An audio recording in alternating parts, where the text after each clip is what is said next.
So, we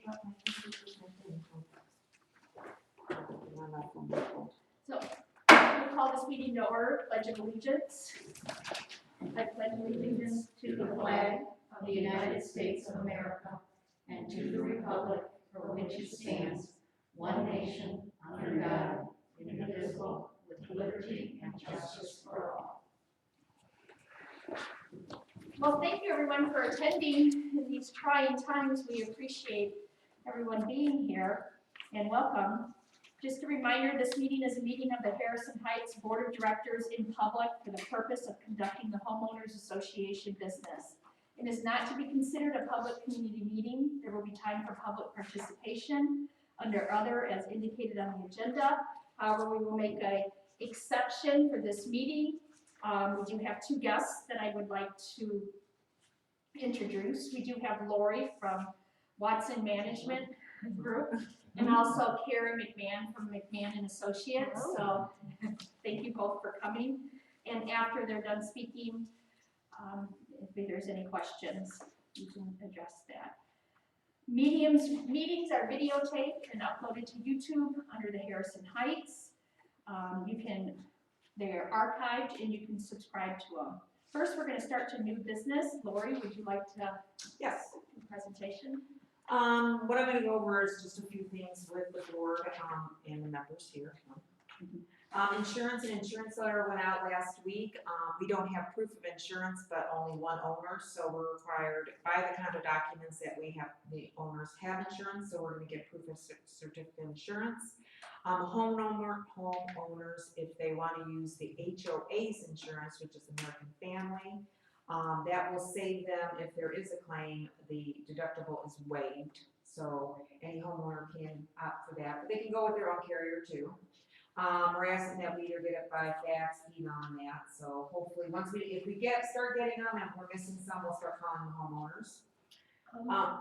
Yes. And don't we have to name Harrison Heights? Oh, yes, I'm sorry, yes, it was in the letter. In the letter, it states that Harrison Heights has to be listed as an additional insured or interest, and that's for the protection of both the HOA and that actual homeowner.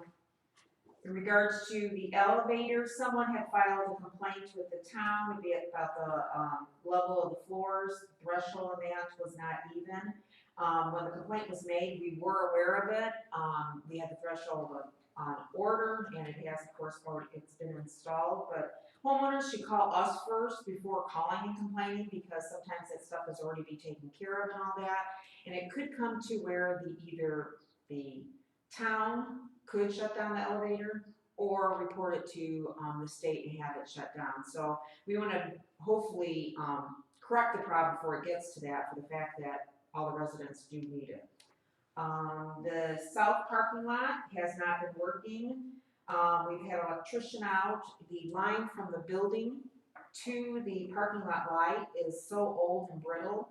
They already found 2 breaks in it, and they're recommending not to keep looking because it will take hours and hours. It's very brittle, and the line's just breaking. So what they've given us a quote, and I think the board is going to talk about and vote on, is run a new line from this building to the light and have a photo cell out there that comes on and dusts it on and that. So the board will be talking about that in a little bit. A new solar light was installed by the grill. The old post will be removed either tomorrow or Thursday at the latest and capped off. Last week we had flooding in the garage, and I know Cheryl had been leaving the garage doors open, trying to air it out, trying to get the water to dry, but the actual line was plugged, and the plumber did come out. He routed both lines to check them and everything. The north one and the one right next to him, which I guess is the middle one, because I'm not familiar how many drains are in there. And he pulled back 200 plus cigarette butts and a lot of sand. So I know there's no smoking in the garage, and hopefully that might have been previous cigarette butts and stuff, so I'm hoping people aren't just flicking their cigarette butt out the window, because if that's the case, it goes in the drain, could eventually plug it again. We're getting quotes for the gate to be replaced. He's been out once and he thought he had to replace both, but it's only the one, and then we're getting a quote to do the repair for the insurance of the lady that hit the fence in the parking lot. Got a brewer was out this past weekend. We have it set up with them to do yearly in May, because of rain, they were a little bit here later in that. If you do see problems, maintenance things, of course, always call us for maintenance and that. We can advise you if something's already scheduled, or we'll get it on the books, talk to the board. The pool permit was just submitted today. We were kind of a little bit on hold for 2 reasons. We've been looking for a contractor, and we're having problems. I think the board's gonna vote on using J&L again. Many of them aren't returning our calls, or they don't service the pool, they just open pools. And there are guidelines because of the coronavirus that notices will be posted in regards to what the guidelines are for the pool to be open. So it was sent in today. I'm hoping I should have it by early next week, and then we can hopefully get the pool open then. Tri-Electronic is going to be looking at or changing the current intercom system. It never was utilized correctly. It could have over 100 phones in there, and one of the things is, and a notice is going to be going out to owners tomorrow, cell phones can be used now, which is probably the most effective. A lot of people don't have landlines, or maybe have kept the landline because of the intercom system, so you could eliminate your landline if you choose to and just have your cell phone. So if someone's coming to visit you, and they buzz you, it will ring your cell phone, even if you're not home. You advise them you're not home, or even you don't have to tell them you're not home, but if you have a package or something, this way you're alerted to that. So a letter's going out to ask the owners to submit the number they want to be used, because the system wasn't using it at its full extent, so this way to be better. The last thing is, for complaints now. Any complaint we have, there's gonna be a standard form. This is not for maintenance, it's for complaints of things that a resident might be doing wrong, or you wanna complain about it. So we have record of it. I don't know, how do you wanna do this? Do you want me to have it left by the mailboxes down there, or? No, because they gotta get it to you, so you can. I mean, the send it blank to form, them. I'm saying the blank form. Why don't, Is there an area they'll we can- disappear if you leave them, there isn't, no. There's not an area we can leave it? We could get it to them, we could either have a board member give it to them, or you could mail it to them. I mean, if someone calls in, I can always email it to them. Yeah, or mail it, yeah. Okay. Or they can Okay. pick it up once this is all over with too. Yeah, we'll have them in the office. Even though our doors are locked right now, we could always mail you a copy or email you a copy and that. But it gives, your name, the date, time, pictures if you want to provide it, violation, and the nature of the violation and everything, and a signature about the complaint. And that's complaints. It's not repairs. So repairs, you still can call our office if the elevator's not working, there's an issue with the pool or something, or a gate's not opening or something. That's, you still can report to us. This is only for complaints. Great. Anything else you think I need to address? No. I'll pass it back to you. Okay, well, thank you. And then next, any questions for Lori? Lori, years ago. Can you just please state your name and your unit number, please, Carol? Carol 4414. Years ago, this came up about being able to use cell phones with our entry system. And I know at that time, we weren't in favor of it because you could let people in to the building and the owner wasn't here. So that was one concern that we had. I just wanted to raise that issue, but that was one reason we didn't do it in the past. We were aware of that. Okay. And for that reason, we could have people running all over the building. So I thank you for listening. Sure. Karen? Thank you, Karen McMahon. I was asked by Cheryl and the board to review the books and records for a period 2013 through 2018. This was not an audit, it was simply reviewing the bank files, bank statements, any reconciliations that were done, along with the supporting documentation that was in the folders provided. So I reviewed the management agreement, I reviewed the income statements provided on a monthly basis when available, and reviewed the bank statement of vendor files. What I found is during that period from 2013 to 2018, there were 5 bank accounts in effect. October 2018 was when there were 5, 3 of them got closed and 2 were opened, but during that period there were 5. And what appeared to be happening is the money from the owners were coming into one account, there was money being transferred to a reserve, and then obviously the bills being paid. In October of 2018, the PNC and First Midwest Bank accounts were closed and accounts at Centier were opened. In the May, all of the transfers were either done through check or ACH, and I did not find, upon review of all those records, that there was any missing money. What I believe some of the concern may have been is that in some of the monthly reports, the cash being reported to the homeowners was basically only the operating account. Any monies paid from the capital reserve fund were not being reported. And so I just think it was maybe an incomplete report, which was causing confusion. There's two areas of expenses that condo owners have.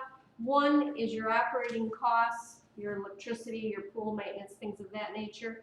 And then there are capital items, more roof, asphalt, things of that nature.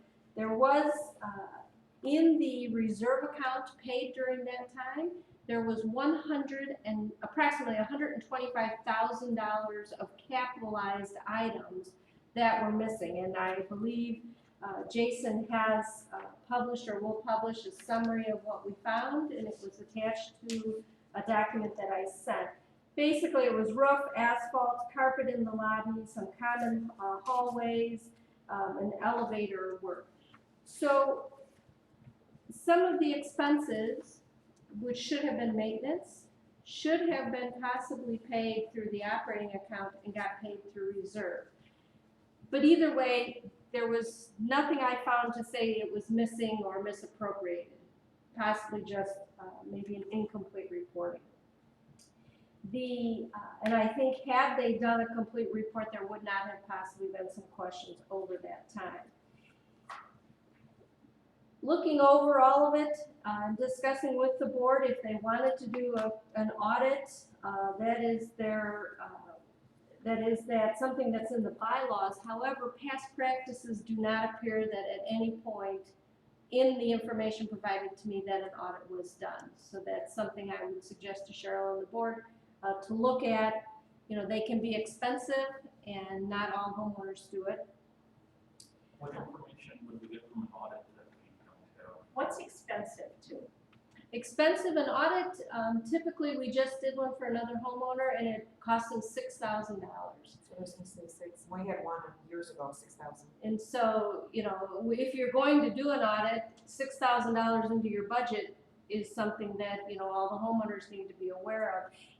You know, and as I've talked with others, and I believe I mentioned it to Cheryl and Barb, if you have a competent accounting firm and a competent management where they're not signing checks and the board has some element of obligation to know what's going on, you'll find you don't necessarily need an audit. But in some cases, some people like to have them. But it's something you certainly would want to work into your budget for sure. And if you find that the reserve account is not adequate or whatnot, those are typically assigned, either the association dues are too low or you maybe need to review some of the vendor contracts that you have. Both will require, obviously, approval by the board.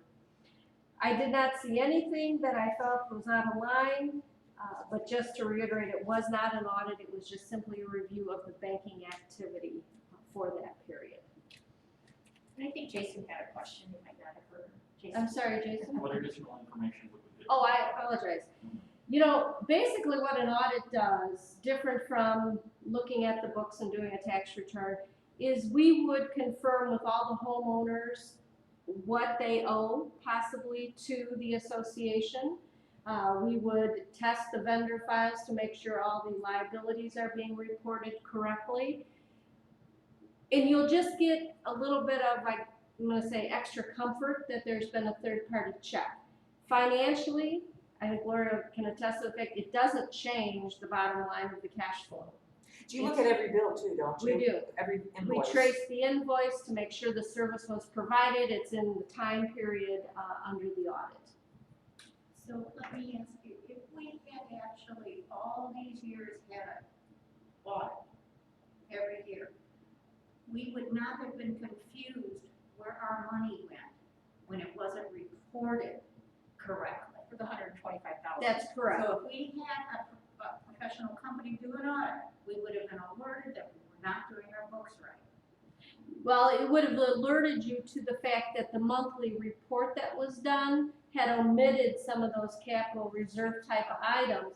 Doesn't necessarily mean the tax return was incorrectly done, it just means that the statement provided on a monthly basis was not complete. But that is exactly our point on why we brought all the 13 through 18, because we had somebody that knows what they're doing say, wait a minute, we can't find $124,000.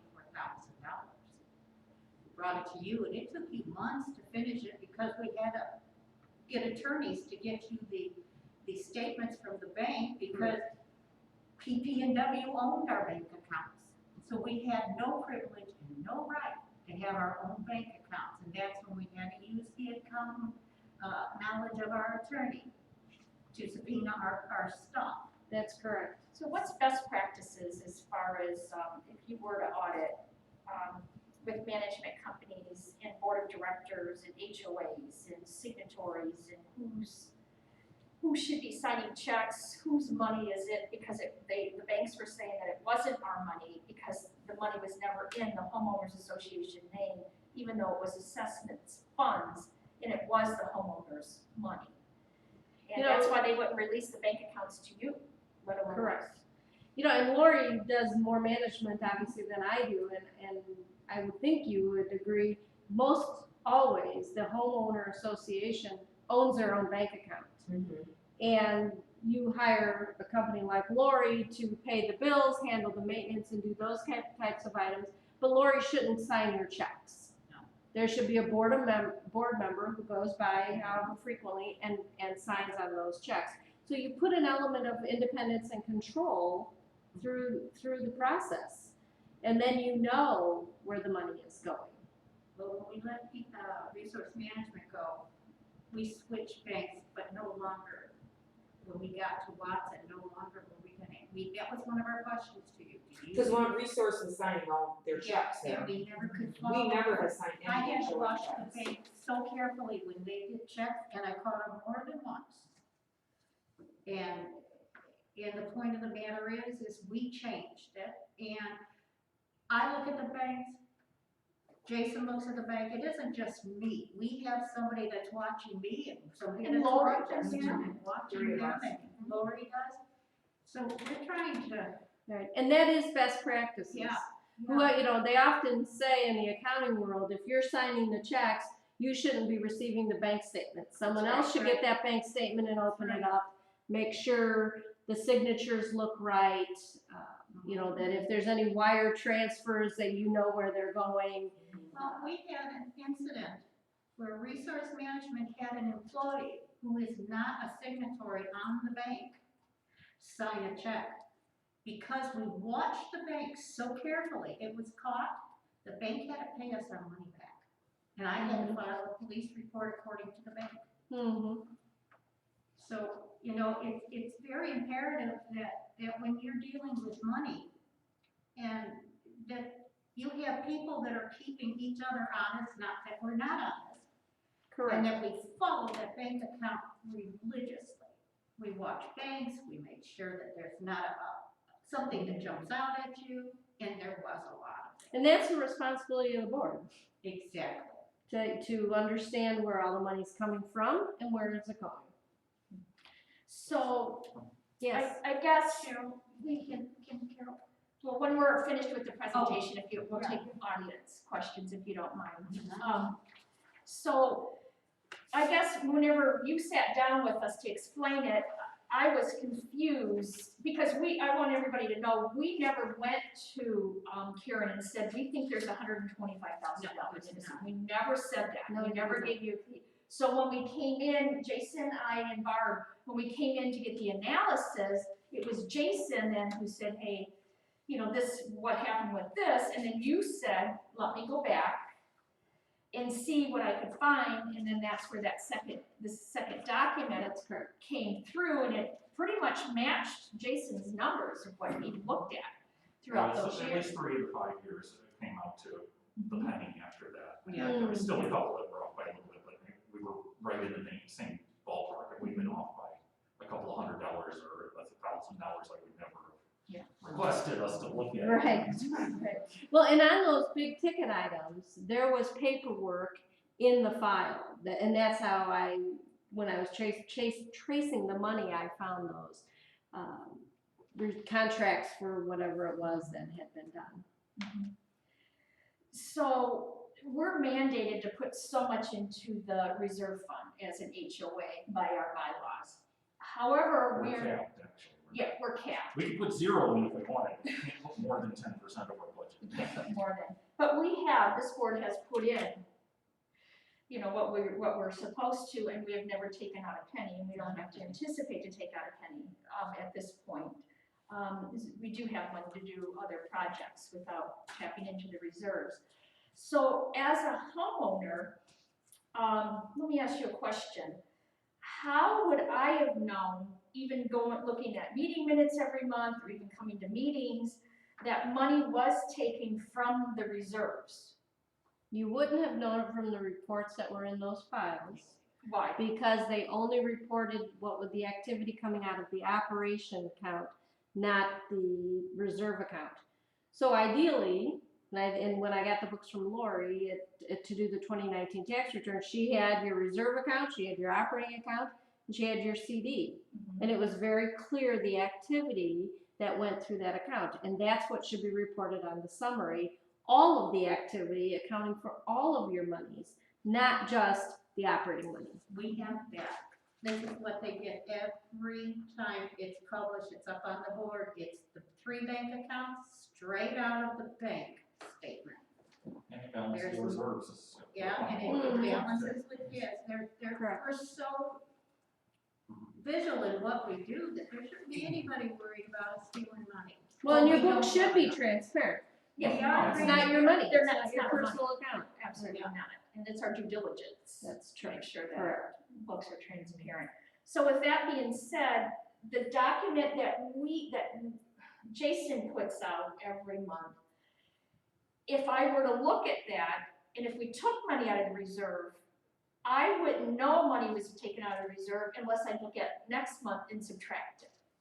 Is that correct, Jason? Well, if you're, No, the one that I put out every month indicates the change in the reserve, so if there was So it does negative say a operating, positive or a minus, and then that wasn't accounted for by any means, and it wasn't even in the reserve as a positive or minus coming out every month, it was just removed, regardless. and no yeah, homeowner could see that it was in the removed. past reports, it said that there was $2,000 put in the reserves every month, even when the reserve balance went down.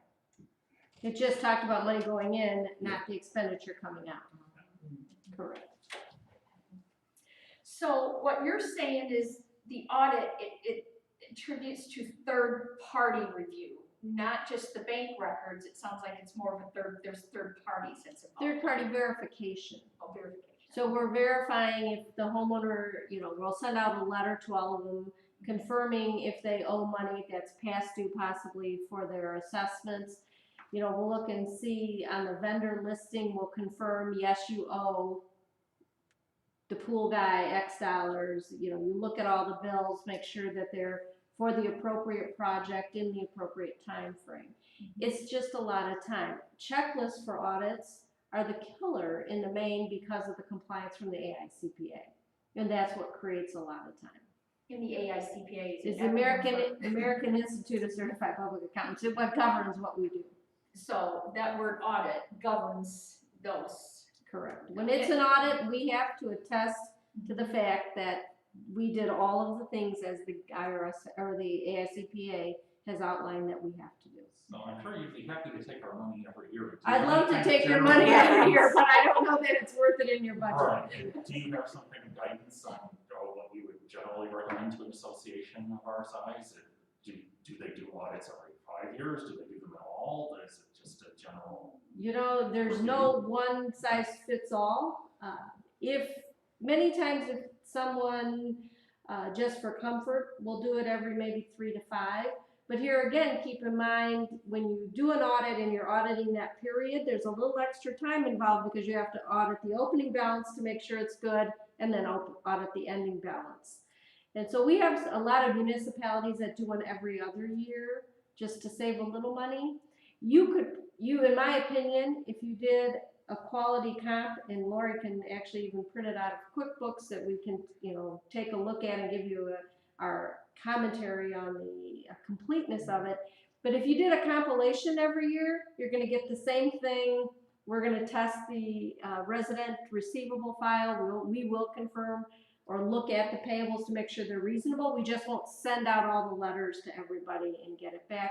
And that cost can be done usually around $1,000, give or take, as opposed to a $6,000 audit.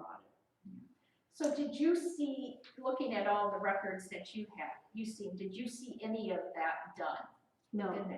And then I know that there's been board or homeowners has given us, look, this is what, my board member, did this whenever, this is the audit. That wasn't an audit either. I didn't see any audit report in any of the documents provided. No. So with that being said, I know that I have talked to past board members and more past board members recently because of this and because homeowners are saying, where's the audit? It's due by April. And I know that I had asked in the past and they said that they were going to remove it. And I believe it was removed from the red line version in 2015 that were not passed. And the same thing I've heard from 6 past board members that I talked to is we never did it. It was too expensive. And a couple of their rationales was we never did it because there was always a CPA on the board, so we felt as though we didn't have to do that. But however, the bylaws does not give the exception to having a CPA on the board where you don't have to do that. Do you have a thought process on that? Or? Well, typically under current guidelines, and it changed, I'm going to say probably 10 years ago, firms to do audits have to submit their company to what is called a peer review. We have an independent third-party firm out of the area come in. We know 2 days before they're coming, they randomly pull our files to make sure we have everything in order. And if you do not pass a peer review under the AICPA guidelines, you really cannot be issuing an audit. So just because you have a CPA on the board, you would have comfort thinking that the reports are being done right, but they really cannot certify an audit unless it's coming from a firm that has all the credentials in which to do audits. So with that being said, I didn't realize that. So are you saying you could be a CPA and have a CPA license, but not be AIC, whatever you call it, certified? You may not have the credentials required under current law to issue audit reports. So there are lots of CPA firms out there that cannot do audits because a peer review, we just finished ours, it's $20,000 to have a firm come in and review our files. And that gives us the credentials from the AICPA to go out and say we can do audit reports. So there's lots of firms out there that do not do audits. We actually do several audits for some of our competitors who can't audit. And so we come in just for the sole purpose of doing the audit for one of their clients who needs it because they don't want to go through the cost for maybe 1 or 2 audits a year. Interesting. Yeah, that's it. I didn't know that. So, yeah. Learning a lot today. Yeah, it's very interesting. And $20,000, and that's per year? It's every 3 years. Every 3 years. It's every 3 years, and then halfway through our 3-year period, we have to do our own self-assessment and report it down to the AICPA. And that's why it's such an expensive It is. process. And there's a lot of firms that got out of it just because they don't want to go through it. That's interesting.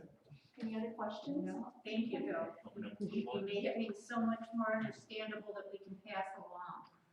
And I was calling it an audit because I thought just you give something to a CPA and they look at it right. Everyone's calling it, what, sometimes they would say they did an audit, but. Just so that any of our other associations have never done an audit. Okay. It's been addressed, Mhm. but no one, because of the cost of it and everything, and we have the backup support where we don't send the checks, we have all the, if anybody, the board wants to come in and review all the invoices, we keep them for 10 years, everything's there to match up. As long as we've been, managing it for 10 years, it's there for them to review and everything. So I think there's a cross check. Good internal controls. Someone opens a bank statement, someone cuts the check, someone signs the checks. You can eliminate the need for that. And we see very few, of all of our audits, maybe we do 2 homeowners. And one of them had to be done because of something the state was going to do. And they had to have it because, I don't know if it was gonna do, the state was gonna provide funding for new sewer lines or something in the project. And that's why they called us to do an audit, and they had to have an audit of their books before they could get the funding. Very limited situation do we see. Carol? One correction was when they were trying to revise our decks and bylaws, they did not take that out. I did go back and check on that about eliminating the part with the audit. And I still have a copy, in fact, I've got 2 copies of that, so I did go back and check on that. And since I signed up to talk, I just wanted to mention that. Can I ask a question? How long has this certification or criteria of the AICPA or whatever been around? Has this been around for years? Is this something new? Oh, Lord. I've been doing this for 37 years, and it's been, All right. prior to that, our firm's gonna be 50 years old. The AICPA's been in at least that long, I'm sure Okay. much longer than that. Okay. So let me ask you, when the bylaws call for the audit to be delivered by April 1st of the next year, and they keep saying that, everybody keeps saying, well, we got the audit, you aren't doing it. But they never got an audit. That's correct. Do you think that Sherry in there put audit and not thinking of, like you thinking an audit is for just reviewing the books or having? Something, because I haven't talked to a board member who said that it was gone. They just weren't gonna do it. They just didn't do it because of the cost. And now I understand the cost because we never asked for true audit until we I mean, think about it, you do it every other year, you think of the cost right there. I mean, Oh, right. So, well, look what was taken out of reserves because they had no money, period, let alone the cost of the audit. Let's just be honest. Yeah, one of your homeowners had an attorney send me a letter, and he referenced to the fact that he demanded a copy of the audit. So when I called him, I clarified the fact that we did not do an audit. That if you wanted me to audit 2013 through 2018, I'd love to take your $25,000. But it would not. It wouldn't really provide you anything. One other question. There goes your vote. We have boxes of financial documents from the association now. Were there any audits in there that you came across? No. Okay. That's what I mentioned earlier. I went through all of that. I went through all the boxes. I didn't see anything that said an audit. Many times it was just one sheet of paper that had some numbers on it. There was no disclosure letter talking about the procedures done for an audit to certify that it was. Was it called an audit, Karen? There was no disclosure on it at all. Oh, what was So, it and called?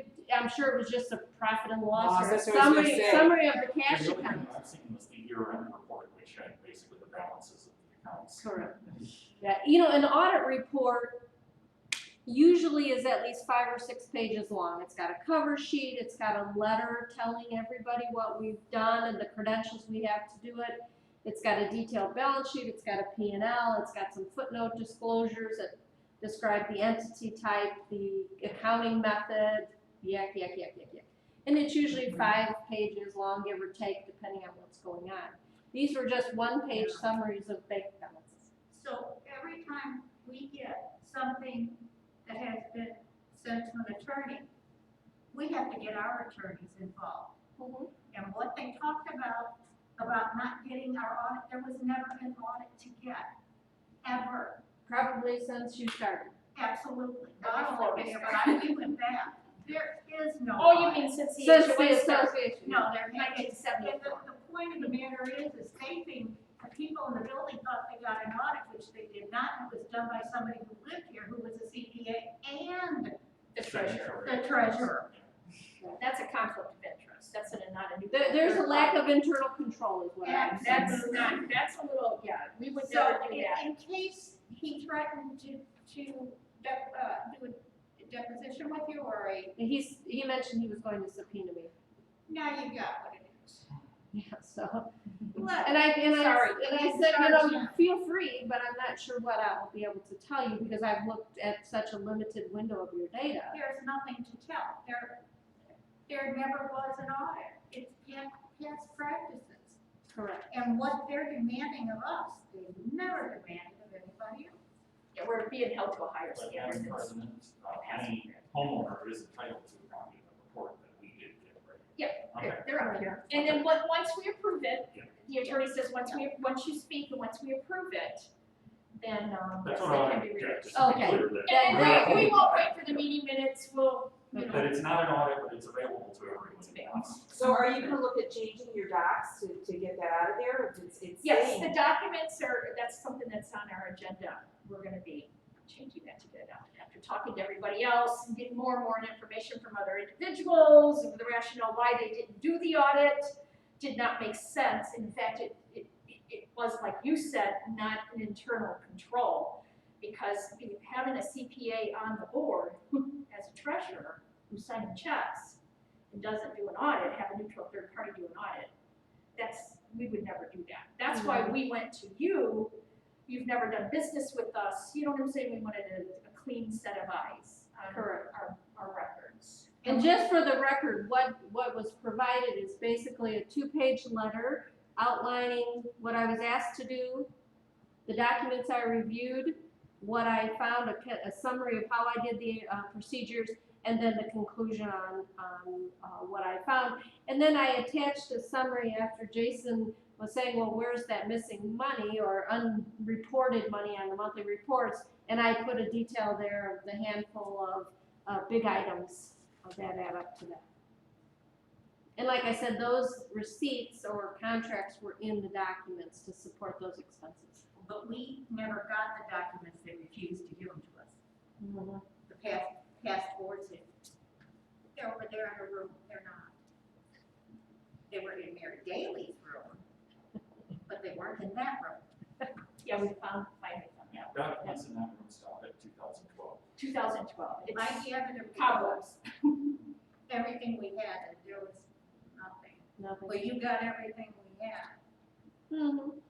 And I'm glad it makes sense. I hate to think that what went through our minds was $125,000. Yeah, it would have been so much worse if it had been Correct. appropriated. Correct. Absolutely. That is And I'm true. glad that but I'm not glad the way we've been treated because of all of this. Mhm. Well, and it took so much time unnecessarily and effort to get your lawyer involved to even get the bank statements to be able to. Absolutely. That, And that was an That unnecessary took a step. long Yeah, time. that was very unnecessary. That didn't need to happen. And costly. Okay, right. Mhm. Oh, you mean lawyers aren't free? No. Oh, accountants, No, they're not free either. Lawyers are. And I do want to say the review that you did was around 1,500, if I'm not mistaken. I know we approved it. Yeah, I forget what Off the top of my that number head, was. that sounds I about, think that sounds. it's good. like Yeah. 2,000. I was gonna say, I think it was just, 16? I don't know why that sticks in my head. I can get back with you with that exact No, number, I don't think it was remember. around Okay. 15 or it wasn't too above. Yeah, it was whatever the time was, but, and I mentioned to Jason, I think when he called and challenged the fee on the audit, that it would be less than half, just to go through those documents, because, like I said, I'm going through, and I also did just some common sense tests, 56 homeowners at the annual rate was at about what, total cash received, and I did just some common sense, what I call smell test, and it passed my smell test. That's good. So we didn't stink, huh? You did not stink. Thank you. Do you have any more questions? No, I signed up to talk, so when Yeah. you're done with the meeting. All right. So does anybody else have any other questions from our guests?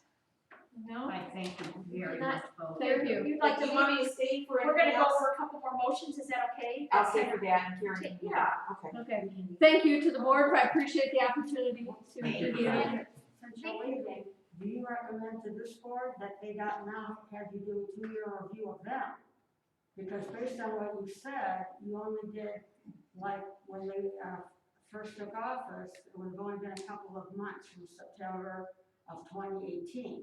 So based on what you said, would you recommend to this board that they follow up with the 2-year review like you did from 2013 to 2018?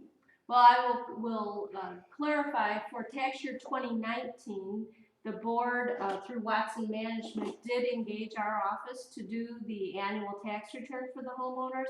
So I worked with Lori, reviewed the information, made sure all the accounts were supported. So I would say for you're good through 2019.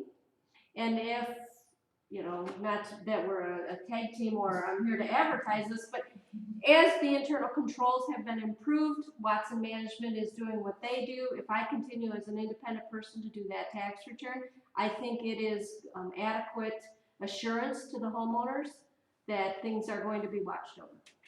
Thank you. And then I did have that in my notes, and I'm glad you brought that up too, Karen, because we asked, what would you recommend for bylaws? Or what would you recommend to this board of directors or any board of directors moving forward? And I think you did state then to have the taxes done, you know, and looked at.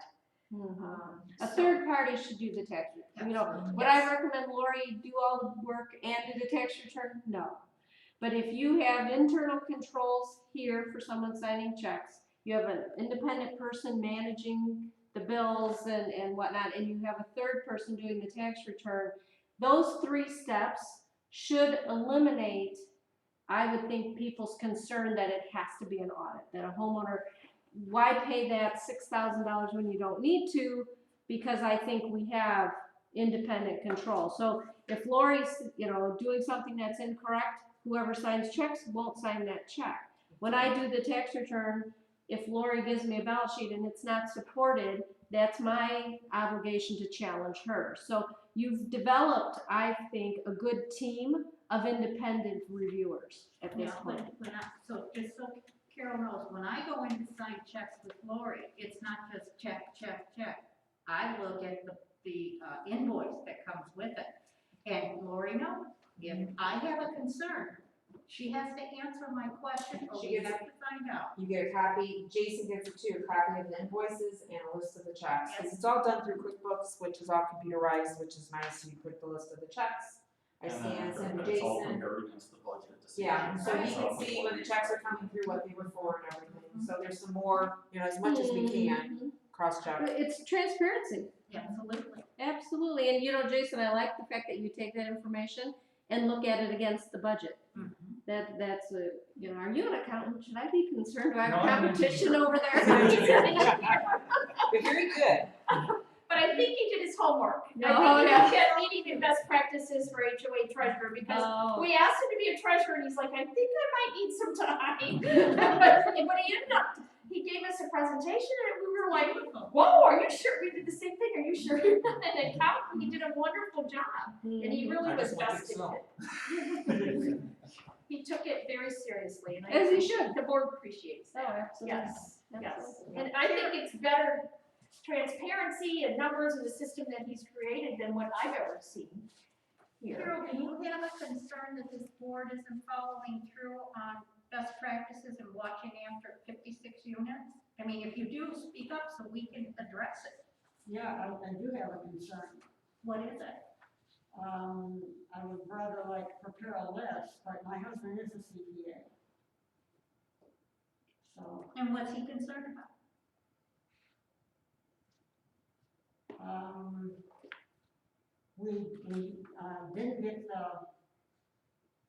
we did not get the 2018, now you refer to the audit. Past boards have done an unaudited report. Yes. Okay, and we didn't get an unaudited report for 2018 or 2019. The year-end closing report that you provided a copy of for 2017, I think? Because I prepared a report in that format that was supposed to go to you. That's why I was confused. And you have to remember, He asked a question. I'm sorry, yeah. Is that what you're talking about, that just has the bank balances at the start of the year and the end of the year and the different budget lines? Is that what you're looking for? As far as I know, the owners did not receive like an unaudited report, but you're indicating we did. I think it was on the board, if nothing else, and I gave a copy to Lori to send to you if that was what you were looking for. I was not, nobody ever got back to me on whether that was adequate to what you wanted, but it was the format that you had provided to her. So anything you've given to me, I've emailed out. Can you just explain what's the difference between audited and unaudited? Well, basically, an unaudited report is taking the information from the bank and just putting it in balance sheet and income statement format. And so, you know, I saw what Lori did at December 31, and it was done. That was an unaudited. That's an unaudited report. Right. Can I, So was that something you did with Jason? You both did together, or? Well, I don't know, I know we pass things back and forth, but I don't know if I've sent it on to anybody. Okay. And I don't know if I was supposed to send it to her or not, so I can't say yes, I did or I didn't. And that. So is that something that you could send, that we could, do we need to approve that then? I don't even know what we're talking about. Well, if it's what is more it like called? is it a profit loss sheet with, you know, you It's the should, balance sheet and the P&L. okay, so it's just your bank's information at the end of the year, and then the yearly expenses, which is profit and loss. And didn't you do that, Jason? I thought And you did. We did, and we mailed it, and it's part of the meeting minutes, it was attached, and then we also put it up on the board and I emailed it. I mean, mailing it out to everybody, that's an old way of handling things, that's something in 1974. But as long as when I talked to the attorney, as long as it was available to all unit owners and it was posted, we do not have to pay for postage, even though the bylaws state that. Because the bylaws are so outdated. So you did have it. Yeah, like I said, it looks very similar to the one that I do every month, it's just for the whole year. The whole year. Right, well, first of all, I didn't supply an email address. So if you sent it out back then, I probably didn't get it, and we do have owners who don't live in the building. it still went up on the board. Everything gets posted on the board. But she's saying they don't live in the building, I'm talking They about don't live in the people who building. don't live in the building. one, right? There's We one. just have a couple, I think there's just a few. One. But I would think that they would go through the management company. Has anybody asked you for it besides, anybody who doesn't live here, have they requested that from you? Not off the top of my head, don't recall, no. Because we have one rented who does not live here, one unit owner. Do we have anybody else who does not? No, No, no. We do We have. had one when she's We do have a couple people, at least one I can think of, no, two that I can think of, who aren't renters, but they don't own the unit. They live in it, but they don't own the unit and don't live in the building. But honestly, I just want you to have whatever financial reports you want. I can give it to you on a USB drive if you want to take one And you home. offered those USB drives every meeting. Yeah, what did you offer? You even bought how many USB drives and nobody picked one up? Was that the, It's the Excel sheet that I keep track of all of the line items. And you've been all the meeting, and he offered it, and you didn't pick one up. But no one said, this is the unaudited annual report. You give financial records, but let's go back to my other question. I know of two people who live in the building who don't own their unit, and they just don't get the report? Well, Lori would know because the assessment fee If they comes live in from the the building and owners. it's posted on the board, then that's. The only, I think we have the judge and that live out, they're out of the state now. And then we have, I don't They're know, not rented. they're not renting, I'm saying where they don't reside in the building, so they wouldn't see the board. So I think, as far as I know, there's two off the top of my head. Oh, there's the dentist. She lives right next to you. She rents that unit. well, She that's rents the it. first But one. that, she The said first There's two, I know the one that's rented and then the ones that just moved out last year. But I'm talking about people who live in the building and don't own the unit. They're not renters. So, just so I know it, to clarify, these are people who live here, don't own the unit. Correct. So is the financial information, and I don't know how it is in the bylaws, only going to unit holders? They only go to individuals who have a share of the HOA and who pay the assessments. So whoever pays the assessment gets it. And they So- have a Well, right not, to not a vote. renter, because it's just the No, title. it's not a renter, It's the and I don't title care who lives here or who's not here, if they don't own the title and their records aren't with the Lake County Courthouse, they do not have access. We would not take their email. Right, well, this is what I'm saying. Does the owner of that unit via US mail get this report? They don't Probably live in not the unless they request it from the management company. And And they then should they would get it request. via email or fax or email or regular mail, I would assume. Well, if it was attached to the minutes, Well, I know that the judge does get the meeting minutes, because we do that. So the other individual, I don't even know if we have that individual's emails, because there's only, what, 4 people that we don't have emails for? Something like that. 4 or 5. But you sent it out through the email. I sent it so- out through the email, Okay. And I yes. handle it. Yes, and then we hand deliver the others. So even though they don't live here, we don't have to send it out via mail if we have their email. I have documentation that it didn't come back, Carol. You know, I also, you talk about you didn't get the 2018. Well, but, Wait, let me finish. okay, You didn't get the 2018. That's the year we won the election. And we Yeah, I only still were, prepared it. huh? I still You still prepared it. prepared it. But at the time, no one, nothing, none would give us a piece of paper from what had happened in the past. They refused it. They said, don't give it to them. My attorney says they shouldn't have it. They're illegal. You have to take some blame on yourself for No, I don't. 2018. Yeah. no, I don't. Yeah, Well, you're putting the Well, blame we're on us. gonna move forward. So Jason, you provided the unaudited report, and Lori, you confirmed with Jason that yes, that was done, and we know what an unaudited report is, and we appreciate it. You did not, in fact, I never did give you my email address. It was, I think, when Resource Management said something about the weather, because I had given them my email address. I didn't give it to the board.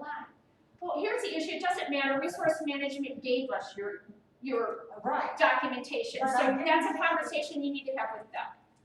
So they did not say, because it says on there, do not use, or it says asterisk, well, cannot give out. So we always get that information as a board, we got it from Resource Management, but it would specifically say, do not give out. Like my cell phone, I said, do not give out, so. Jason, I wouldn't have gotten the report by email, because at that time you didn't have it. This is the point I'm I trying don't to have make. anybody's email, Well, it's honestly. posted down below. It would, It was it's been posted posted on the on. board. But you've indicated that that's how you send the information out. Well, 2018, you couldn't have sent that to me because you didn't have that information. But if you wanted it, you could have asked us. I didn't prepare it until the end of 2019 when I saw the Right. example of what That's you right. were looking Okay, and do you And had we had, will you put the annual information. report? That would help us with. I think it says 2018, hold on, I can actually pull it up. 1 second. So I think here in a few, if there's not anything else, I don't wanna hold your time. that's okay? Are you sure? If Okay. you're done with me, I'll leave. If you want me to stay, I'll stay. it's real interesting, don't it? Just talking about a report that we did. Typically, an income statement Yeah. will say for the year or for the 12 months, it will identify the period that's covered on it. And I haven't seen Jason's report, but if it's basic standard You can accounting say, stuff. yeah, it is. So it doesn't have to state unaudited. It typically doesn't say unaudited. No, just It's usually just- always income statement. It just- This one doesn't look like it was prepared by me, but this is, So that's the balance sheet, that would be the first that page. was for 12/31. What date was that? That's 12/31/2018. That would have been. Resource management, right? I think that must have been by resource. That would have been resource management. Yeah, resource didn't go out till April 2019. And then, you communicate with them, so you could have gotten that paperwork Yes. at any time you wanted. But you know what, I communicated with them because your attorney told me to. When I was trying to get some of the finances, and I have an email where my attorney Ryan said that Ken Elwood told me to go to resource management because I had questions about the finances. That's right. And And you I should say the did. same thing with Watson if you have a question. You don't come to us Right. because So I she's a did. neutral third But you party. keep Okay, bringing it here's up the that one. I And did you like get it. You brought it up. Did you get it? Did you get it from them, I guess was the No, I question. Oh, didn't, because you know, I I liked it can't see there. it if I put it on the other screens. We can't give you what you didn't give us. If we So it just says didn't accounts, the bank Is that okay then, Karen, when we look at that? Yeah, I'm looking to see what that is. So that basically says it's got your starting balance, it's got your ending balance. I'm gonna pull it back and see. What else. Sorry. Oops, that is not good. It looks more like a cash flow to me. See, QuickBooks does a lot of reports that are easy enough to pass out. Push the button. Yeah, and you put the dates in And then there, it and they says put the balance reserves sheets and and budget profit loss lines sheet. and all that in it too. Yeah, that looks to me more like a cash flow. Okay, well, that was the sheet that I got that came from Carol, so that was Okay. what I was patterning off of. Okay. Because I didn't know what a year-end report was, or what a unaudited report was, because I'd never heard of it. Yeah, that report basically showed opening cash, ending cash, and then the change in the cash position. An income statement, if it were going to be a standard P&L, would show revenue or assessments collected and expenditures paid out. That's what you would typically see. And so I'm not sure what resource management, provided at the end of 18, but I know when I did the tax return for 2019, Lori had the P&L and everything that she gave me to do that tax return. Yeah, she had to do 2 books when you did on theirs, which was kind of, to me, a mess. It was a little difficult. I know. Yeah, we had 2 accounting systems, so 2020, It's gonna be breeze. it's a breeze. All the QuickBooks. So do you have that, Jason, you can put up or redone now, or you? This is what I've got. That's, Okay, and that's just a cash flow. That will tell you that's the for the change. start of year, end of year, it's got all the budget Right. lines on it, but. See, in my 2019 QuickBooks isn't a true one because we only have from May to December, and then we have those other 2 that are on their software, so to speak, and stuff. So this year coming up, I can give you easily balance sheet, and profit loss statement, and that. Jason, can you send that to Carol? Yeah. Carol, is that okay? Well, I really can't see it from here, but if that's what you said the report was, yes, He can send it to you. please. Okay, so if we don't have any more questions, then thank you, Karen. Your concern? Yeah, actually I do. You don't always indicate, and not that I'm asking if people are identified, but generally we know, the number of people who have paid assessments. We gotta stay on top of that. We don't- can't divulge that to you.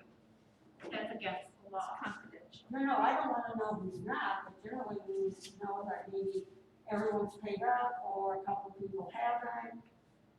And what's Honestly, from my Well, no, I perspective, just know they didn't that's on have- Lori, she chases them down and gets the lawyer involved, so as far as we're concerned, we Yeah. need our That's my job. Oh, what a meeting. So Lori, do you give out how many people have not paid? Not that no owners have called or asked me and all that. Right now, we have everybody paid. One person is catching up on theirs, and they're getting close to be current. We do go, Lori does contact them often if they're not paid. We do reminders. Oh, We no, just got a big one. and, well, up until, like, from September to May, we didn't have an accounting of how much money were in the reserve accounts. Every month it goes up. I can tell you what's in the reserve account right now. Absolutely. But there's, $190,086.56. Which, okay, is, those combining the $9,014. replacement, is sorry, that a combination of the replacement and the roof? we only maintain a roof one right now, until we get a roof on this building. So, Tell her. so what happened with the restricted account that we had for replacement? That just. There was never an account, it was Oh, just. right, I know, they yeah, do it on. It was just a line item, and Correct, right, merged them right, together. yeah, it's a restricted account that's done on the ledger. Yeah.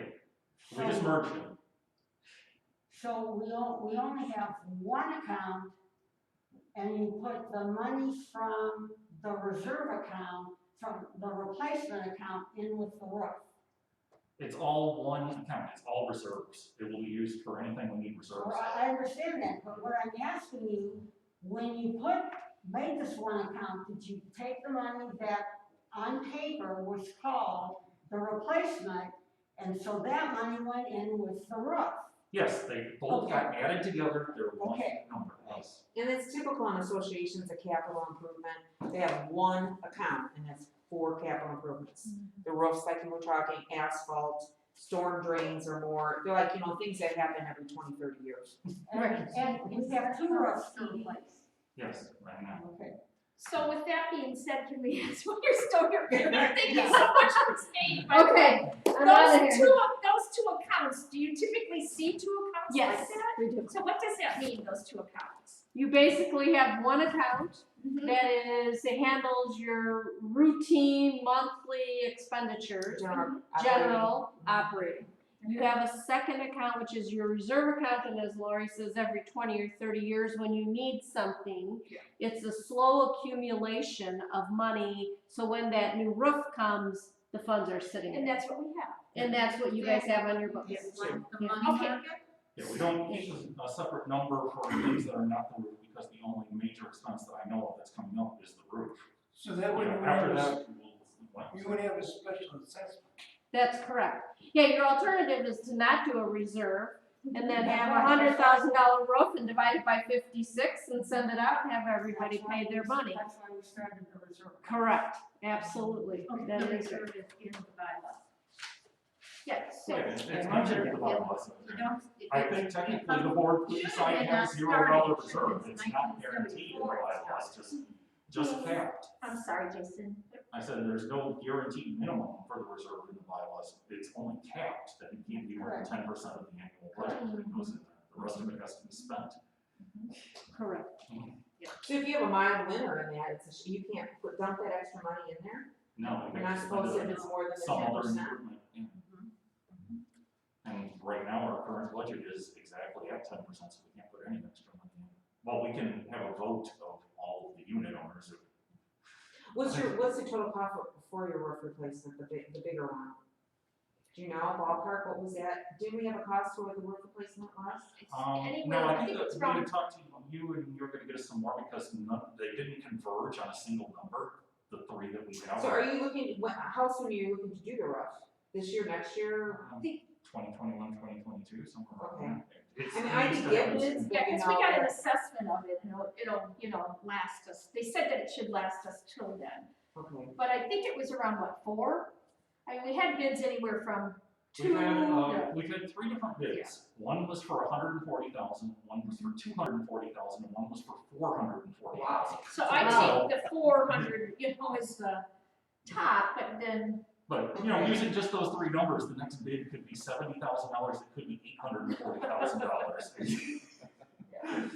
So I would really love to get another estimate or two, just so that we know. I'll put on my calendar right now, they're so busy because it's the beginning It of is the busy. season. Yeah. So I'll do it more like August, I'll put on my calendar, that way, I'll try to get 3 different bids. At least then you know what to project for the, And just make sure that they're bidding the same things. I know these guys. were they doing a total tear off and everything, do you know? I mean, sometimes you can put a membrane over a membrane, which you don't really wanna do that.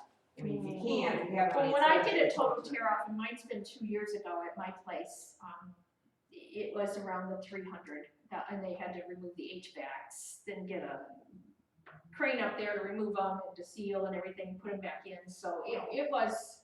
I hope it's not 300, because there's no way that we're getting there in 2 years. Yeah. Not with a cap of 10% per year. And I stand corrected, we have 3 roofs. Yeah. There's the clubhouse, there's the north building, there's the south building, and then there's the carport. No. My husband and I had mold growing because they did not replace the mansard shingles. Now that Mansards was were done, 2013. We replaced mold in 3 rooms, $38,000 it cost my husband and I. And they finally replaced the mansard shingles. 2013, they did it. Yeah, so those should be 2011. good for a while, actually. So, right, it should, but we do have shingles missing, and that needs to be addressed. I mean, there's one, you walk out my balcony, right there, Yeah, Mansard but it's shingle gonna is be a gone. lift, so it's gonna be a pretty big expense I right mean, now. it's been gone for a while, and I do get pretty picky, because we paid the $38,000. And I regret now not having sued the homeowners association. So, but thank you for allowing me. So, we have 3 roofs. So what are there's one, there's A is- flat roof. The north and the south building are separate. they're considered 2. Yeah. Okay, there's and then the this one master. being 3. I just wanna clarify, so, okay. All right, Cheryl's been trying to kick me out for 5 minutes, so I think, I'm getting the, I'm out of here. Okay, thank you. Thank you. I appreciate the opportunity. No, thank Nice you for talking your to you, Karen. professionalism, you know, Thank and you. everything you did, and explaining things to us, we appreciate it. Okay, bye-bye. Bye-bye. Stay safe. Bye. You too. Be careful going home. So we'll just do a couple motions real quick while Lori's here, and thank you, Yes. Lori, for staying. I'll do the first motion. I'd like to direct Watson Management Company to adopt a process that requires all complaints to identify themselves in writing, and no verbal or anonymous complaints will be accepted. Do I have a second, please? I'll second that. All those in favor, yay? Yeah. Yay. Those opposed, no. Motion approved. Thank you. Next, we'd like to approve the motion to approve Tri-Electronics to get the individual homeowners association's preferred numbers to Lori, and so Lori can send that out. That cost, they said, would be $712 because they would have to individually put each one in. Do we have a second for that?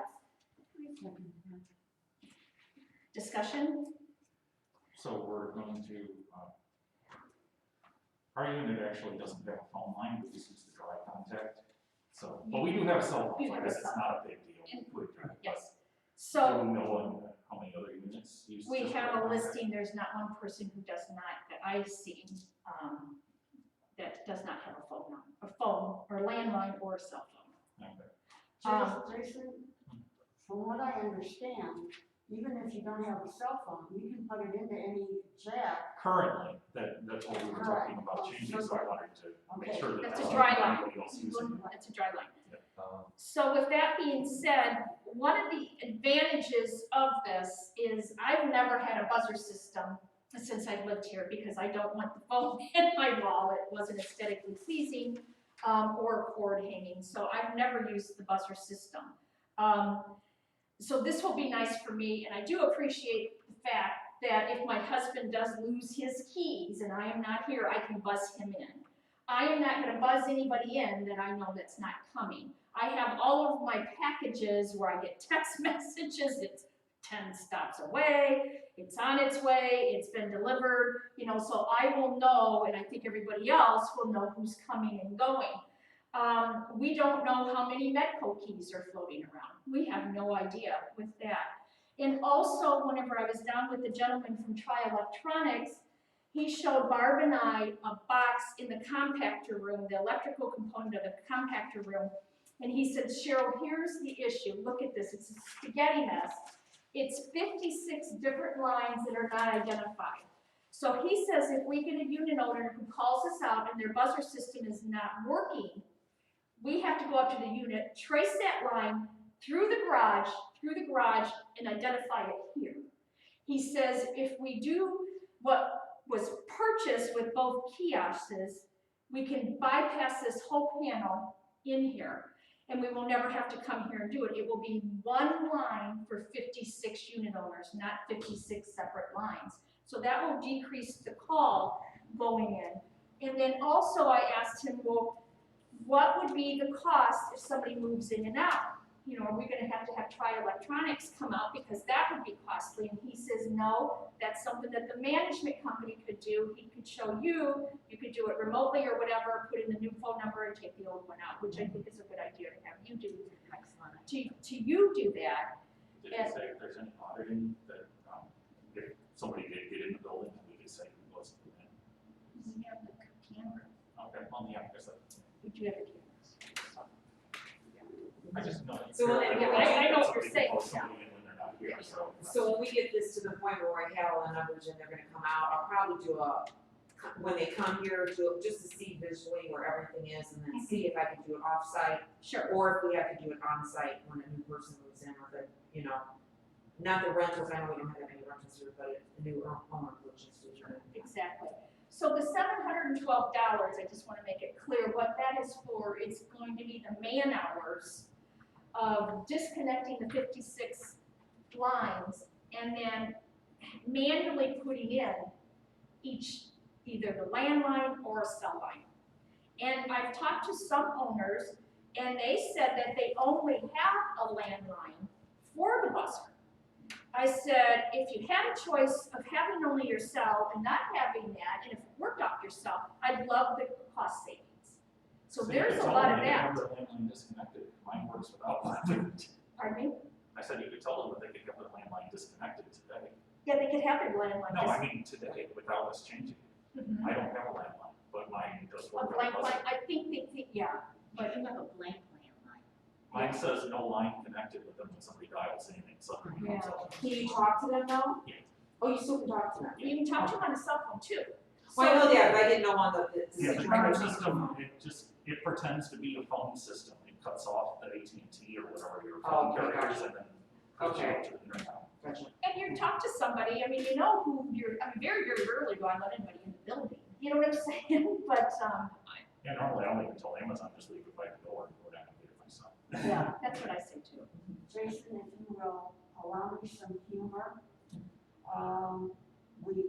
based on our age, we all have our own little, okay, I did have to have an ambulance for my husband one time, low blood sugar. But if I'm giving him CPR, I have a phone in every room, so I don't have to run and find my cell phone. I don't have to run, I can pick up the phone and buzz the ambulance driver in. So we all have our own perspective, but I have a phone in every room because of that.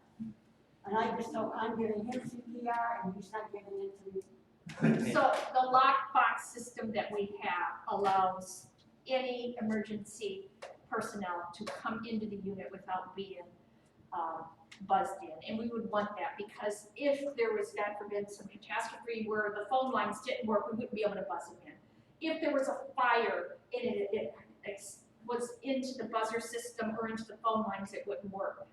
This is important, Actually, this buzzer system. that they have a lockbox and they You have have one in front access of that, right? to both, to front and back, and all businesses have to have that in Munster. So there is no reason why you have to have numerous phones or cell phones anywhere. They're coming in, you can continue your CPR. Right, except the knockbox the police can't get into, so if it's a thing with the police, they do not have access to the knockbox. I was on the fire and safety committee, so I found that out. Just the fire department can get in. Lori, you can verify that? I know the fire department, I don't know who Police all can- has the key The to police it. cannot get in. Well, but they have to call and get a supervisor, and that takes time. So I was on the fire and safety committee. Now, that could have changed, but at that point, the police department That's cannot use internal that. events, so I don't know, I know the fire department, They 100% can, know that. they get in. You know, last time police here, we actually let them in, I was up through the garbage, you let me in, yeah, where's third floor? Out there. Yeah, you couldn't get in. But here's the issue with the 911 calls. A lot of times, if it's a 911 call that needs to get in with a lockbox, there will be a fire truck behind a police truck. And it happens all the time, and there is no fire. And that is why that call will distribute both units. So, okay, with that being said, do you have another question about it? Because I'm gonna get this motion done, so Lori can get on it today. I do believe they don't use that knockbox anymore. Who? The police and fire. And they go for the keys. Yeah, we just haven't, that's also been installed They in the have to last use 3-4 years, Sure The they do. knockbox. the knockboxes. Yes. It says- So you have put one of your keys, you have provided to the fire department for your doors. Right. Yeah, to put in knockbox. No, not Yeah, but- anymore, they don't want that, because there's a new, it's called safe, whatever, they're not even looking at keys, they don't even want keys in there, they don't have time to go through That's what I'm keys. saying. Oh, so what are they doing? It's an online app, and we've mentioned it numerous times, it was hanging up, what is it called, Barbara? You put in your personal number and they can find you in your unit. Oh, They know your really? medication, they've already got your history, everything about you before you walk in. And so Lake County approved that, Porter County approved it, most of the state has it now. So they don't fumble through keys and waste 5 or 10 minutes, because that can take somebody's life. Are you on that system for your husband? No. Well, if he's a diabetic, it'd be really good when you call 911 that they can automatically tell the, Comes up on their computers. yeah, it comes up on The their. history, If like you're a patient medic, history and all no, that. because with diabetes, you might not be home and he could be out cold. So with that being said, then since we have a motion and we did have a second, so those in favor of approving Tri-Electronics to come in for to fix up the system once Lori gets all the information she needs. Do we have those in favor, yay? Yeah. Those opposed, nay. Thank you, motion approved. Next, we need a motion to accept the parking lot quote that Lori had discussed for $1,380. I'll move that we fix the light in the parking lot. Yeah. Second, Bill? Was that a second, Yes. sir? Okay, all those in favor, yay? Yeah. Those opposed, nay. Thank you.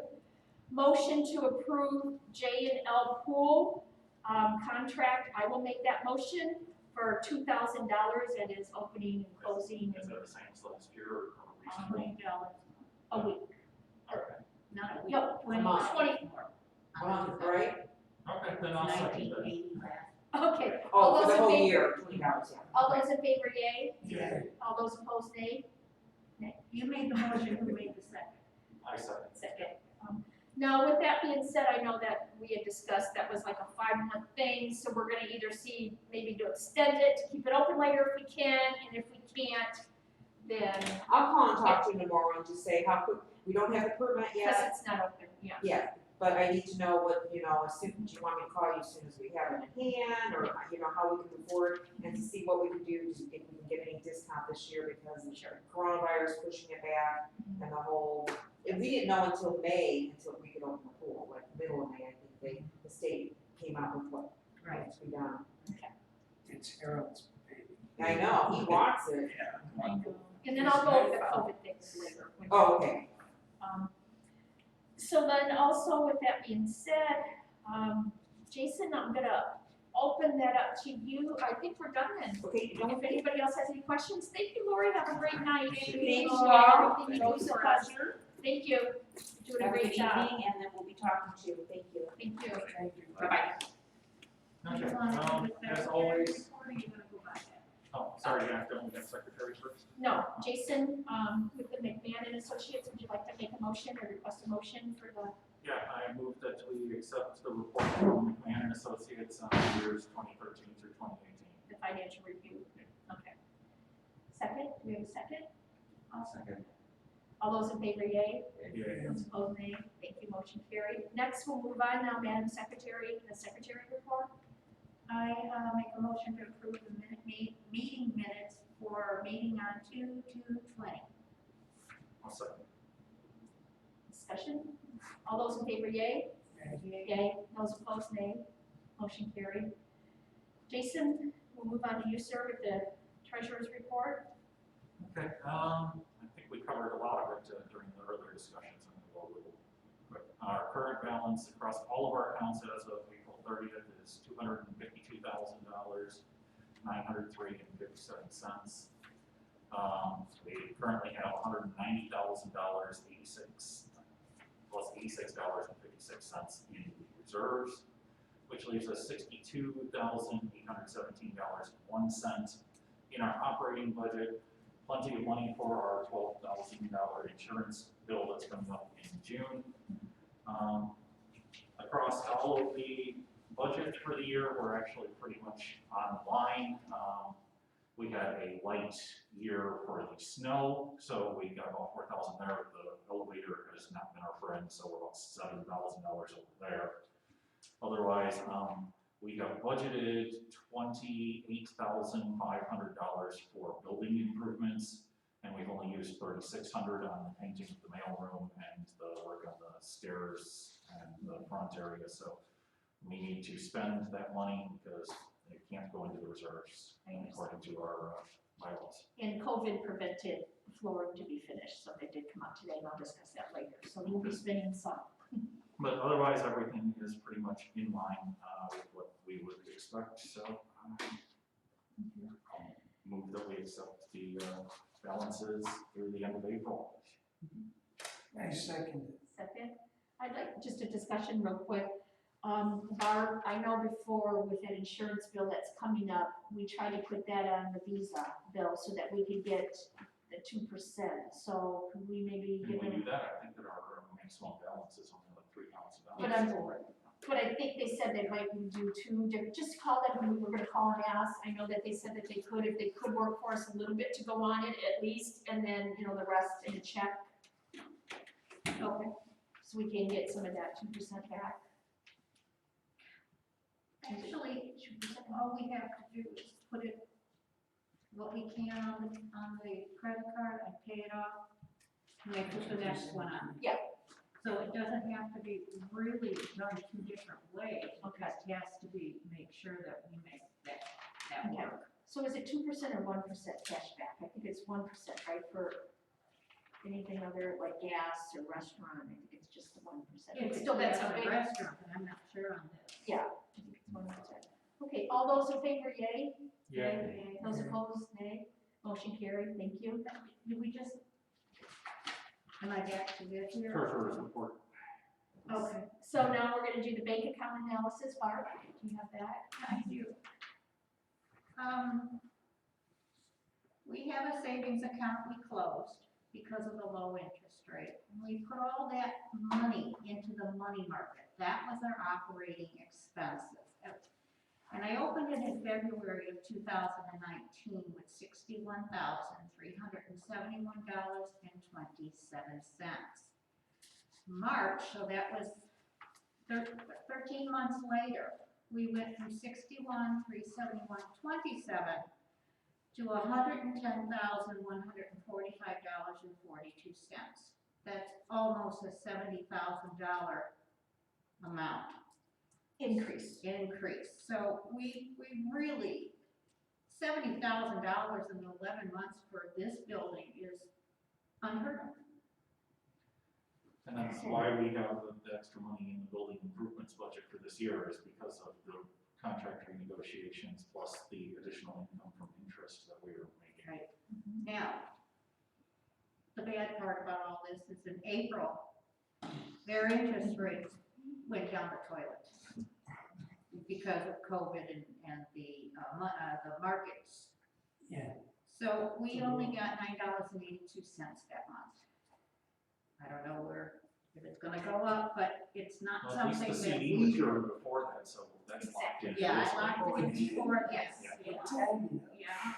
Well, it wasn't me, you can't renew a CD before it's ready. So I understand, so the money's back in the account, and it did $9. The CD is got a fixed interest rate, yeah, Yeah, so, for but now. the money market is Oh, I know. rotating, yeah. But But now we only took it's it gonna out for 6 skyrocket, months. Yeah, it's gonna skyrocket back up. well, it should come back up, I would think. I would Yeah. think so. Being that said, we had 130,155.24 in money market. We had at the end of April, $12,255.39 in our checking account. And the CD account is now, was at April 30th, $110,566.94. So, I understand that someone told me that someone in the building said we shouldn't be buying flowers because we don't have the money to do it. Should we steal I don't know. But we buy the flowers and we plant the flowers, they come, what everybody would buy for theirs. And, them? Does that have anything to do with the value of the building too? well, it makes You it would look think so. nice. It looks nice. We got lots of positive comments. We appreciate those positive Yes. comments. Absolutely. Okay, anything else on the financial accounts, Madam Secretary? No, that's it. Thank you. I'd like to Oh, I make, do wanna say, all these numbers you can find in the checking account. They come straight from the checking account. I don't make them up, I don't for the fluff them. CD here.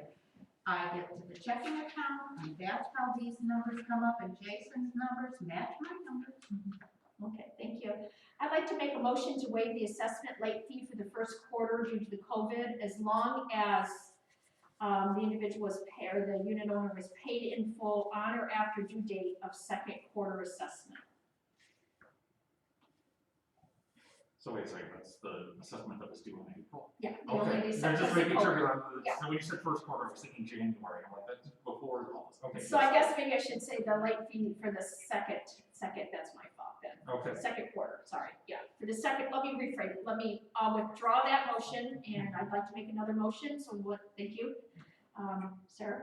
I'd like to make a motion to waive the assessment late fee for the second quarter due to COVID, as long as paid in full on or after due date of second quarter assessment. I will second that one. Discussion? And this is something we all agreed upon. We got approval from the attorney that yes, we could do that, and so they helped with this motion too. So all those in favor, yay? Yay. Those opposed, nay? Motion carried, thank you. Technology update, Jason, I'm assuming you have nothing for that? No changes. Okay. What and forget, it did work. You can see the before and after. I believe, Jason, is it on the right, the after? The right side is the. So with that being said, we did do a solution. I believe the solution said to do, what was it, Barb, 1 to 20 or something solution, but we did 50-50 solution. We're gonna power wash it. We're gonna do more of the building at this point, and I think we're gonna do a ratio of 75% solution. We still do have the solution in 25% water. You could even go up to 100%, but I'm glad I got pictures, and as you can see, it is better. And the pictures on the right are not power, we need to power wash that, so also. So that's an update of that. When's that gonna happen? As soon as I can get the handyman. With the rain, it's just been, and we did purchase our own power washer because that's been an issue. And I don't mind donating my power washer, but it's at the time when my business is needed, and it's kind of been a little hindrance to run here, and then the oil can, which is a little different than regular gas, and then my gas can was here, now we have our own gas can. The power washer is electric, you don't have to have the oil mixture, so I appreciate homeowners for Oh, purchasing yeah, the no, power I'm just washer. saying, that just, what is it? Well, we can't put that stuff on until we have an absolutely gotta dry be dry. wall to put it on. It's gonna be Yeah, dry for yeah. how many days too, yeah. You know, for a Yeah, couple of days. 3 days. Yeah, so we have to go by the weather forecast too. So with that being said, the elevator, obviously there was some repairs. We did have the motor replaced. We did have the sensor replaced. The threshold was on order. It is a true elevator threshold. It's not a makeshift threshold, which was on there before. It wasn't long enough. We did have to buy another one to kind of just cut it a little bit. They just didn't make it that width. We looked everywhere. And then we do have the license that was at the last meeting. Cameras, we did have a unit owner who questioned whether or not we could have cameras or video and audio, whether or not we could have audio. He stated that we could not. However, in the state of Indiana, after conferring with the attorney, yes, you can have audio. He did recommend that we buy a sticker or something to post, so at every entryway, exitway, it does say audio, so. It doesn't on the dumpster. It what? On It the doesn't say dumpster. audio on the dumpster, no. Or the garage. Oh, no, it doesn't, okay, so do you mind just waiting for your question? I mean, this we kind of make it an exception, but so we can get through the, yeah, and then that's fine, and no, I understand. It was a little different this meeting, because otherwise if we get through, I just wanna get through it, and then we'll just do it at the end. And I'll explain all of that. Okay, so with that being said, That's the cameras. The pool, Lori gave an update on that. It was a discussion that the board had, whether or not we wanted to open up the pool. Some HOAs are not opening up the pool. We looked at the requirement, and I'm gonna read some of these right now from the state of Indiana. This is a COVID-19 response recommendation for pools and aquatic facilities. So as of May 24th, we can open with 50%. With that being said, we have very rarely seen over 50% capacity here at the pool, even when we put out all More the than 4 people in the pool. even on Memorial Day or July 4th. Yeah. So not too many people do utilize the pool, however, there has been some turnaround with maybe some younger people, and we might have that. There is no evidence, and once again, this is from the Department of State of Health of Indiana. This is reading directly from there. There is no evidence that COVID can be spread through pool water. In fact, the disinfectant, chlorine, or And the whole bromine reason it's there is to kill disease. So. Right. should readily kill or inactivate the virus that causes COVID, as long as the water chemistry and water circulation are adequate. And that's why with Lori, I believe Lori had stated that no, we do not need to have a pool company to maintain the pool, that we can have somebody else do it. We thought with the COVID and everything else, it's imperative. And we didn't have too much, well, we didn't have no choice. We had one person who was what, maybe 3 times as much. We put it in quotes. COVID does spread directly through the respiratory droplets. With that being said, we will post that we will have social distancing. All tables and chairs will be 6 feet apart at the start. And then also, we will make sure that there's no more than 50% chairs or seating available. You have constant and go and wipe down the tables. Or There'll all be, like we did at the grill, there were just all the same size. Yep. Chairs and all of that. And then we'll, I think there's much power washing, I'll have to look. But, so we wanna make sure that reducing the capacity to 50% is only part of the solution. So like you're furnishing with the decks area, and utilizing be spaced, we will do that. And then like you just asked, frequently touched surfaces should be disinfected. But that doesn't mean that there's gonna be somebody down here during the time the pool is open, and just hope that everybody cleans it, which they've always had cleans up by themselves. But we could make sure, I know Harold, you're an avid pool user, and that was something that we were gonna maybe ask you, if we have some bleach wipes, or, you could twice a day or here. Yeah, yeah. So I don't think that he was mind doing that, of course, we appreciate that. Face coverings with the pool, patrons should be encouraged to wear, or it says even required to wear face coverings when they are not actively swimming in the water. But however, we're not going to do that. We cannot monitor that. This is individuals' own pool. So we're not going to require that. That's up to individuals if they want to wear that. Swimming with a face covering could prevent a drowning hazard and should be prohibited. With that being said, we have to have the signage, and there's 1, 2, 3, 4, 5, 6, 7, 8 bullets that will have to get together to go there. And it's a social distancing, don't enter if you have the cough, cold, all the different things. Wear a face covering when you're not actively swimming or in the pool or water. Don't wear one when you're in the water. Never dive or enter a water or slide with a face covering or mask. Danger of COVID does exist. If you choose to enter this facility, you are responsible for washing your hands as well as any objects you bring into this facility. So that's what we have to post, and we'll make sure that that's done. Sign makers are really good with COVID without it. Pardon me? No? The people who make signs have got to be able to do COVID in all the restaurants. Yeah, well, I'm sure I can Google right now, state of Indiana, pool COVID. It'll come right up, and we can just send it over to the printer. Yeah. Yeah, we'll just kind of do it the same way we have here. We'll post one at the beginning when you first walk in, and then the 2 here.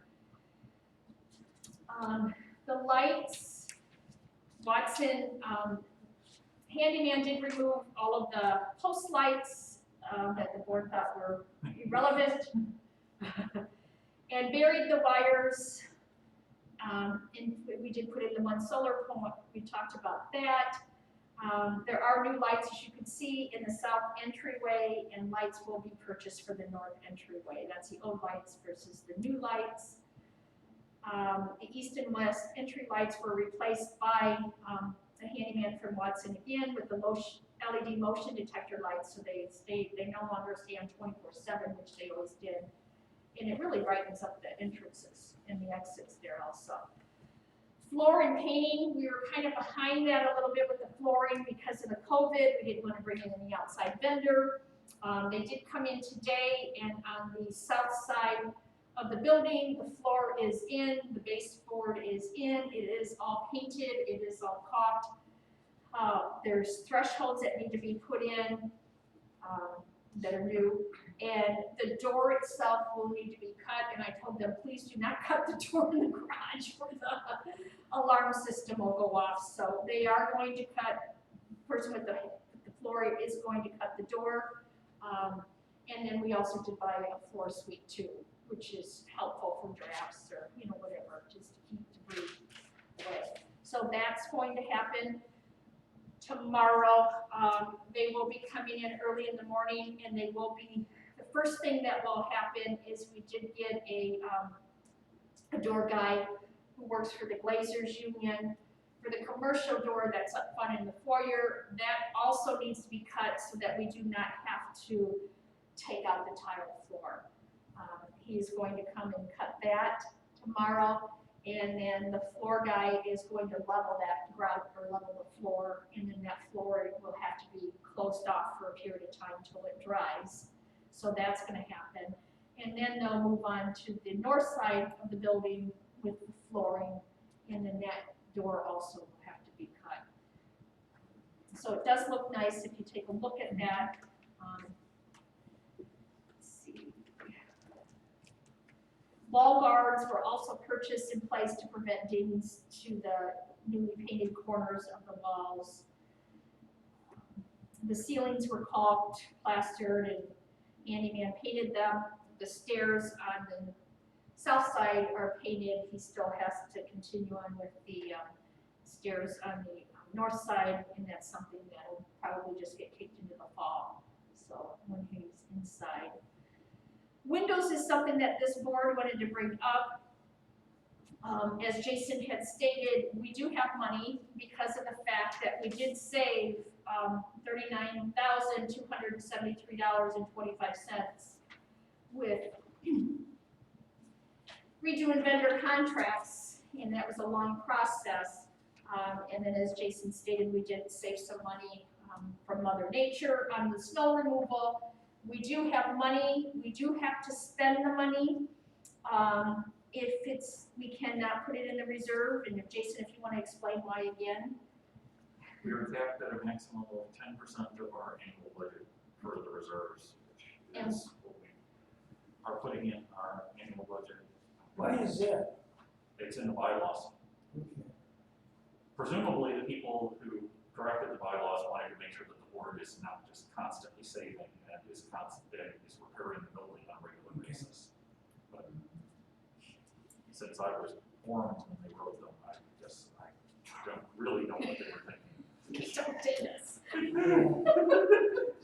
Yeah, you don't have to bring that up. So with that being said, I did get a hold of the one contractor I think that the board was interested in, who gave us a bid for the windows, which would be the building, which would be the 12 windows, the 8 laundry room windows, and the 4 windows in the middle of the building going up through the mailroom, yes. And that bid was $25,000 and included a cherry picker to go up. And I emailed them, well, I called and their voicemail was COVID, we're not open. So I emailed them, I haven't received anything back. So that's something that I'll have to do as a follow-up to see if that bid or quote is still valid. Those are commercial grade. They're the ones that you'll see in the Marriott courtyards, you'll see in the Hilton Hampton, or Hampton Inns, the Hilton hotels, and then all of our places also. We thought that, we wanted to get a commercial grade window for those areas for the sun, as opposed to a residential window, which we could have got for cheaper. We just thought it was important to have the commercial and the warranty on them.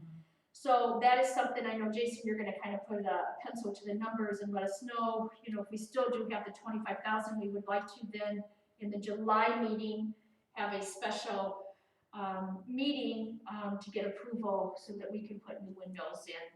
I was just told by a unit owner, the window down by me on the first floor of the laundry room is actually crooked. You can't move it, you can't do anything with it, but you could actually put your hand behind it to get air in and out. I mean, that's just one example. I could go on and on about the windows and the pictures, and I think they're original windows, and they're just time to be. And the windows will match the current building windows?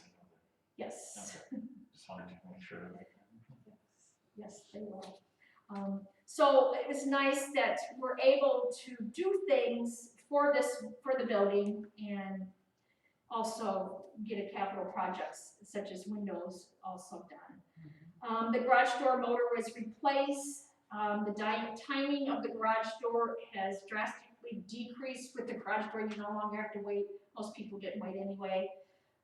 They just kind of drove off. It was forever. I tried waiting a couple too long. times and it was, yeah. It was way too long. So I worked with him and we looked at that, and it seems to be working better. At least if people do pull out now, it's still going down behind it. And the garage door is much quieter. I said, can you get a commercial grade, something that still, where there's residents that live, and he did research and it's 100% quieter, and I can attest to that with my unit. It's just not So shaky. what do I gotta do to burn the one on the north side? That one's lasted twice. It's been. This is twice. Yeah, the south has been fine. But even when that used to go up before, it shook, and this is just so much more solid and nicer.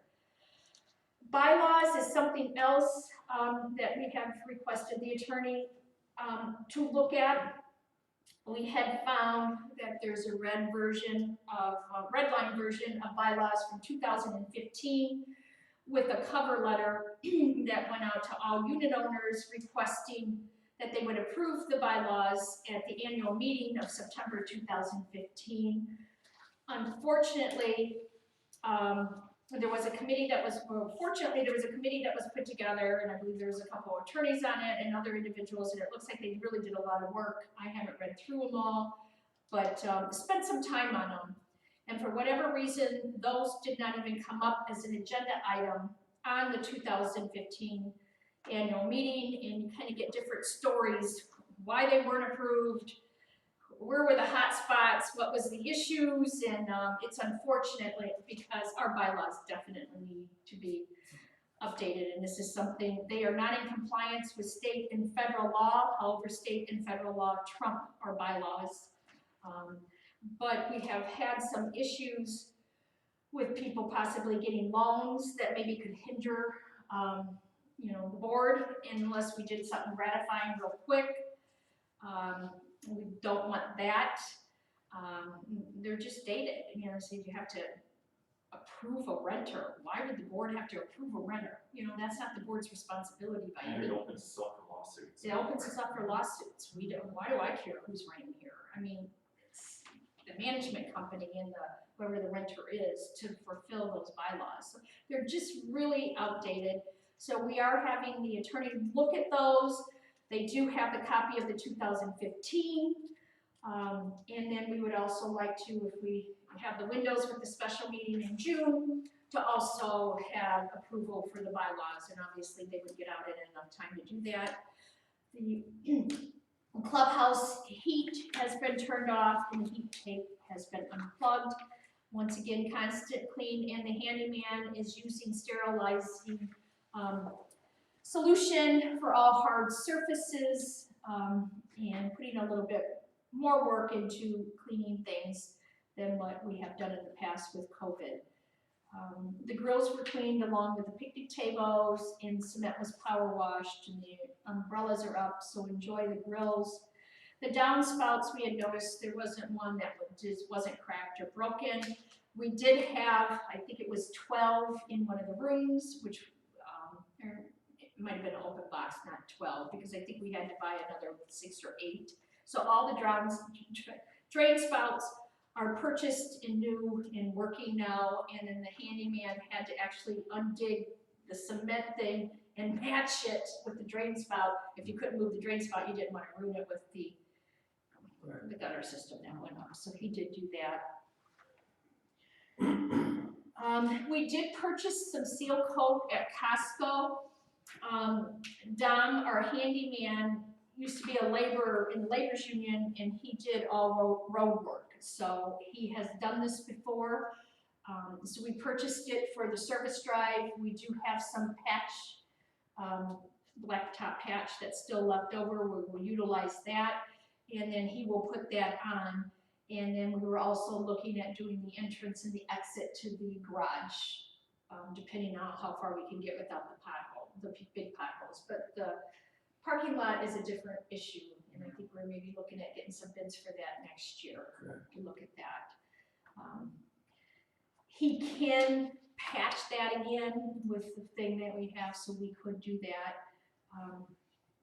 The AT&T room, which is on the north side, the lock was damaged. It's hard to use the key. Somebody tried to get in there, or I don't know if they did or didn't, but obviously it's a key. It's not the door lock that's messed up. It's where you put the key in. So we did order another coded key so that only the board members have access to that. If you need access to the AT&T room, or if you need access to the roof, please call Watson, and they will give that vendor the code. Lori talked about some of these things. I'd like to thank Barb for donating the rocking chair that was there before. We did have some people that have enjoyed the chairs in the foyer and said that they would like to sit outside. They really just can't get to the pool area, or, you know, but just would like that. So we saw that there was people who do enjoy that. We thought we would get the rocking chairs, and I believe they were on sale. They're sold out now for $3.99 or $2.99. I think it was $2.99 or $3. I don't know, maybe something like that. You got $150 off, whatever Yes. it is. And they're wrought iron, so they'll last forever, and they're nice. And if you sit in them, I sat in it today and I enjoyed it very much. I'd like to thank Barb. Shout out to Barb for donating 2 of the planters up front. We did purchase plants to go into the garden areas up front. We do lose a couple every year, and this year we thought, as opposed to putting them down here by the pool, we would put them up front, and people really enjoyed that until we were able to get somebody to plant those. We did purchase flowers, and thank you, Barb, for doing that, and she did plant the garden area next to the porch. Those are annuals. I did plant the 2 down here by the mail room. However, I was going to go to do the grill area, and it was just saturated with water, so Countryside was here, and I asked them if they could please just dump that into the grass so I could try to get those planted. There's plants that are still out here. Pardon me? Maybe we should have holes drilled in the bottom so we can drain. I wonder if it's, yeah. You know what I thought about? Maybe we should just replace those, get water plants, just put those planters in. Yeah, because we don't want to drain it into the cement. We lost some plants by the grill area because it's just the waterlogged, they're waterlogged, so maybe just put planters there. And then we're waiting for them to open up the pool so we can get the planters out here, and these plants will go in the pool. Planters. So we did purchase 8 evergreens. We wanted to see what one side of the fence would look like without dead and overgrown brush on it. And we did get 4 shorter ones and 4 taller ones. Countryside was out today, removed the old and put in the new. So take a look at that. It'll give you an idea. You know, do we want to go bigger next, all tall ones? Do we want to go all smaller ones? We can remove these and put them wherever we want. They were able to salvage one, and they put it over here in the corner, which was nice that they did do that. So The garage lights in the middle went out. We did have a electrician come out to trace them.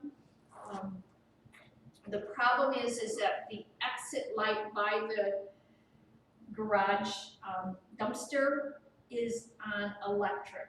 So it wasn't, so that did go out. And then there is another older exit light and that battery was dead. So he did buy a new battery. That exit light will go out. In the meantime, they just kind of put a extension cord in. The problem was a little round fuse that they had to go get, which they did. They came back the next day and they did fix that. We did have Watson send out the handyman for the door closure in the clubhouse and the mailroom were adjusted. Lori discussed the gate. I don't think we have anything on old business. Harold rushed from the stairs. Maybe if we could focus on that since the weather is getting a little better. No, we don't have anything on the AG report with the antenna. I don't anticipate that anytime soon. Please, if you don't have your email, give it to us or give it to Lori from Watson. We did purchase a door paint for owners. We did have somebody use that door paint. Yeah, it does look nice. It is more of a semi-gloss, easier to clean. It's $109, no, $110. So if anybody wants to take a look at that. The grub application, June will be the second year for the grub application. There is a big difference from the first application. They said that this should probably do it. We won't have to do another application for the grubs. And the lawn, I think, is looking a lot better. There's not as many dead brown spots.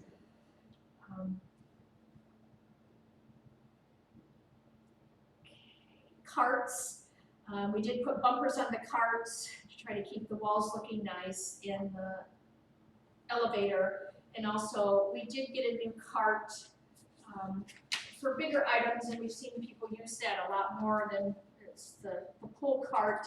Not everybody just has small grocery bags. You know, people have some bigger things. And they were using the old broken one, and oh, Jason, think you got a picture, there's a before and after. And it just would bang the elevator and bang the wall because it was just dilapidated and just didn't work well. So thank you, Jason, for putting those pictures up. I forget about that. Okay. Your next cue. The what? Your next cue. Oh, the elevator. Okay. I've just kind of got some duplicates here.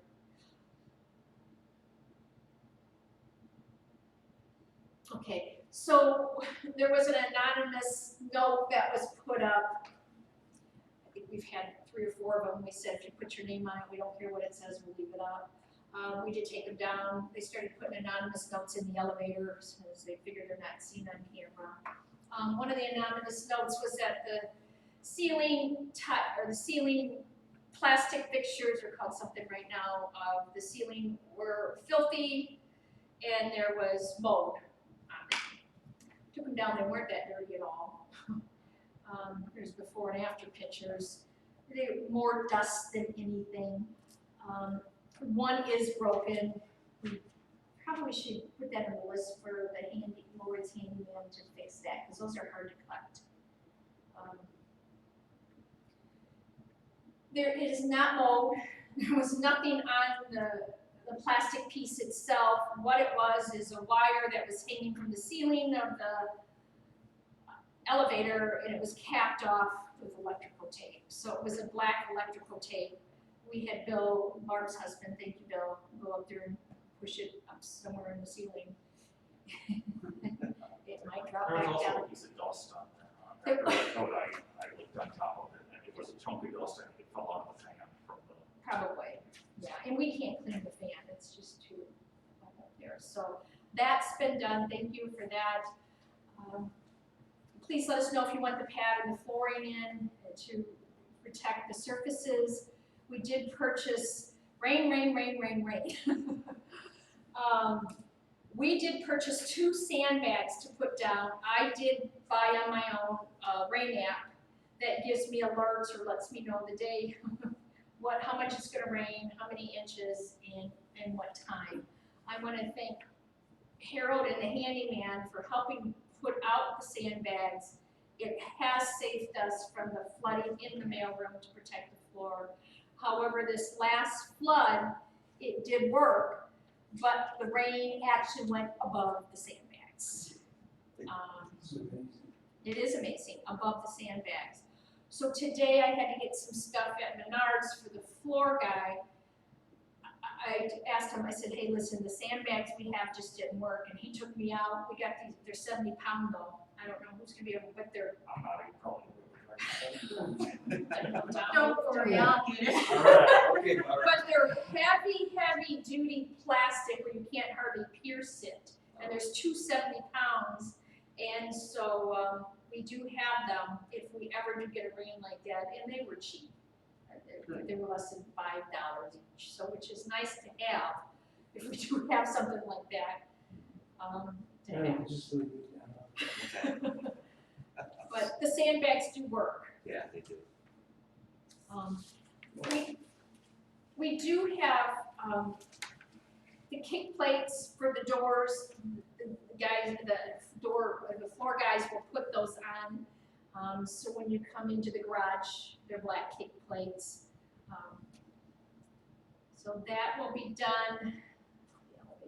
The garage cement. The handyman Don, which was nice, brought it up to me. Do you want me to fix that? He did it all the time. I said, sure, what do we need? He told me.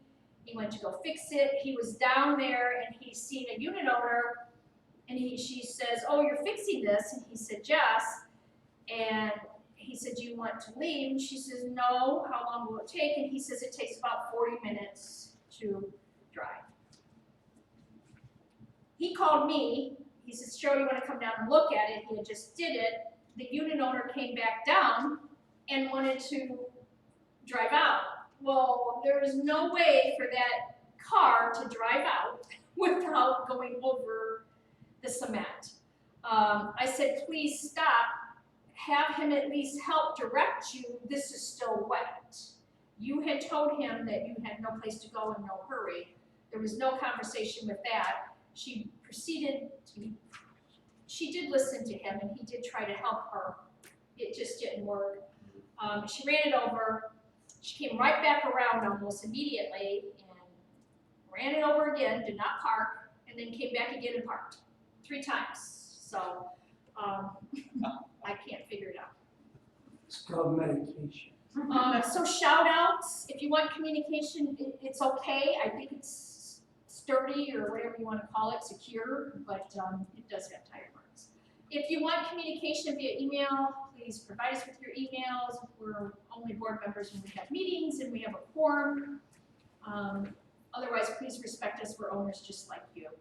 And we do have, I'd like to welcome Pat, her last crawl.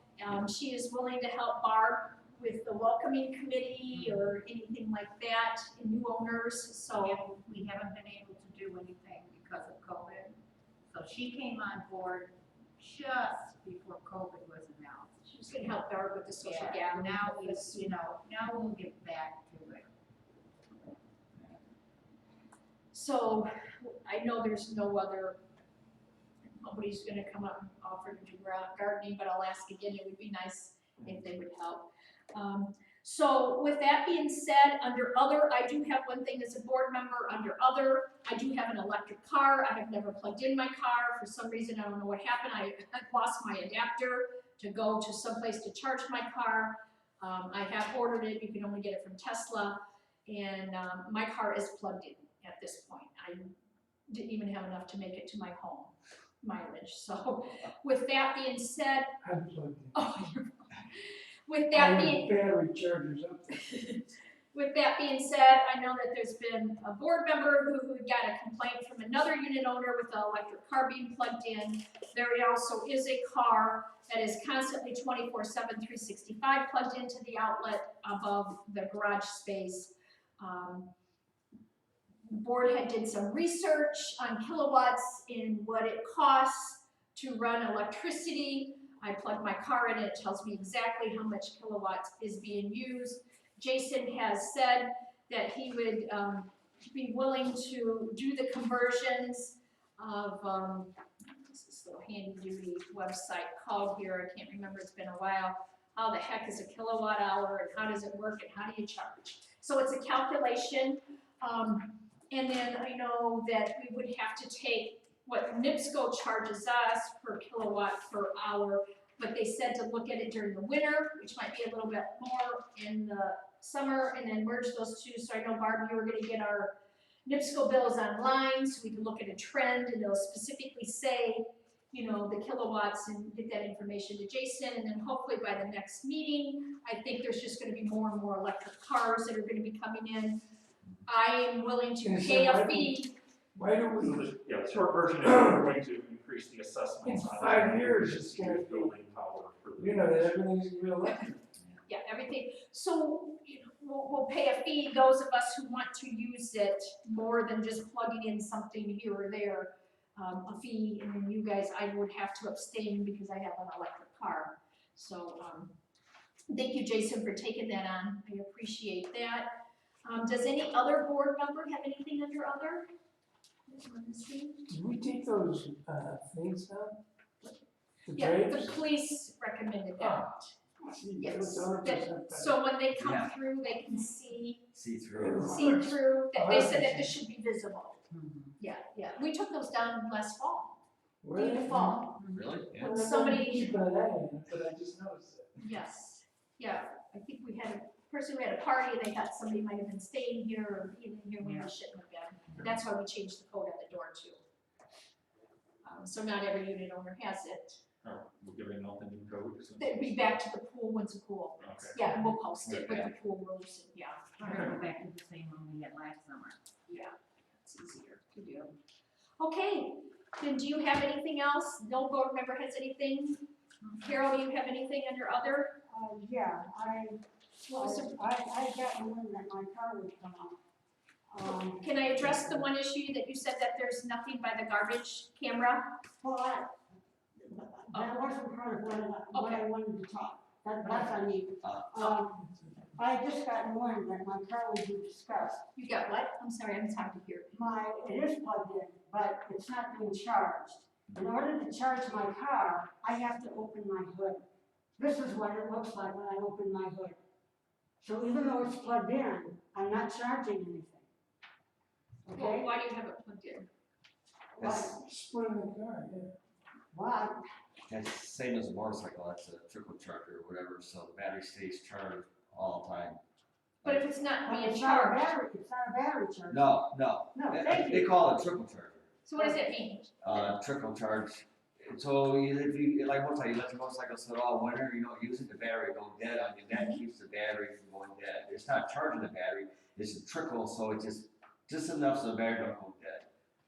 But how, what, That's the same thing as a motorcycle. That's Yeah, in there. there's a couple of motorcycles, like, It's they not have that charging hanging the from the wall too. so what trickle charges it? The cord, Yeah, the electrical outlet? How does the cord know it's a trickle charge? the cord is plugged in, but it's got that box, it's only gonna trickle, that's why it's not a battery So what's the charger box where called? battery charger puts 12 volts. It's a in it, battery or charger. whatever. It's just a trickle. It, So they so have to it'll have. never burn your battery up, but never let it go dead, it's a trick, it just keeps the battery constantly, So there is some electricity that's Oh, going yeah. to the battery. Yeah. There is electricity. yeah, So there is. okay, yeah. Yeah, now, you know, the people who have those lights when you go by, they're also, and they're on, They're LEDs, yeah. yeah, but when they drive by, it doesn't matter that you're not parking, as soon as you drive Camera by, all at the end of the they line, all just- come on. Yeah.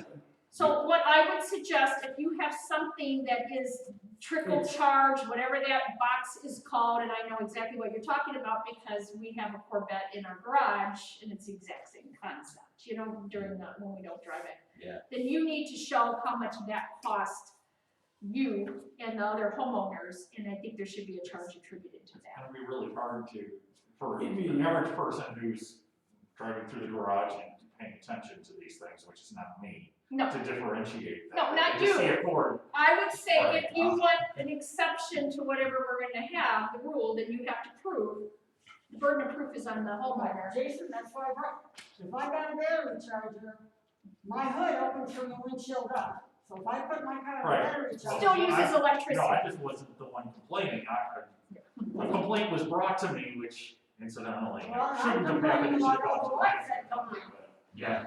I'm complain about all the lights, and someone else wants to complain. So, if you're done, the one thing, I finish your meeting and then I'll. No, we're done, Yeah, this is your time, sorry, I didn't mean to Okay, step well, on you. I just wanted the hard copy, however, because you brought up those, decks and bylaws, that was done in 2015. They did not follow state statutes at all. And a real quick example is, they wanted to change the percentage of majority to 50%. And when that was discussed, I pointed out, you can't do that, it has to be 51. So, I didn't win that battle, they put 50% to get the document out, which is a violation of state statutes. So the committee put a lot of work into it, they never bothered to check state statutes.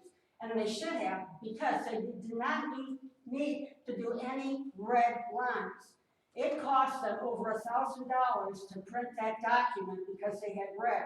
If you look at the state statutes, they use italicized, but my husband and I retained Stephen Cohen. We paid him $3,500.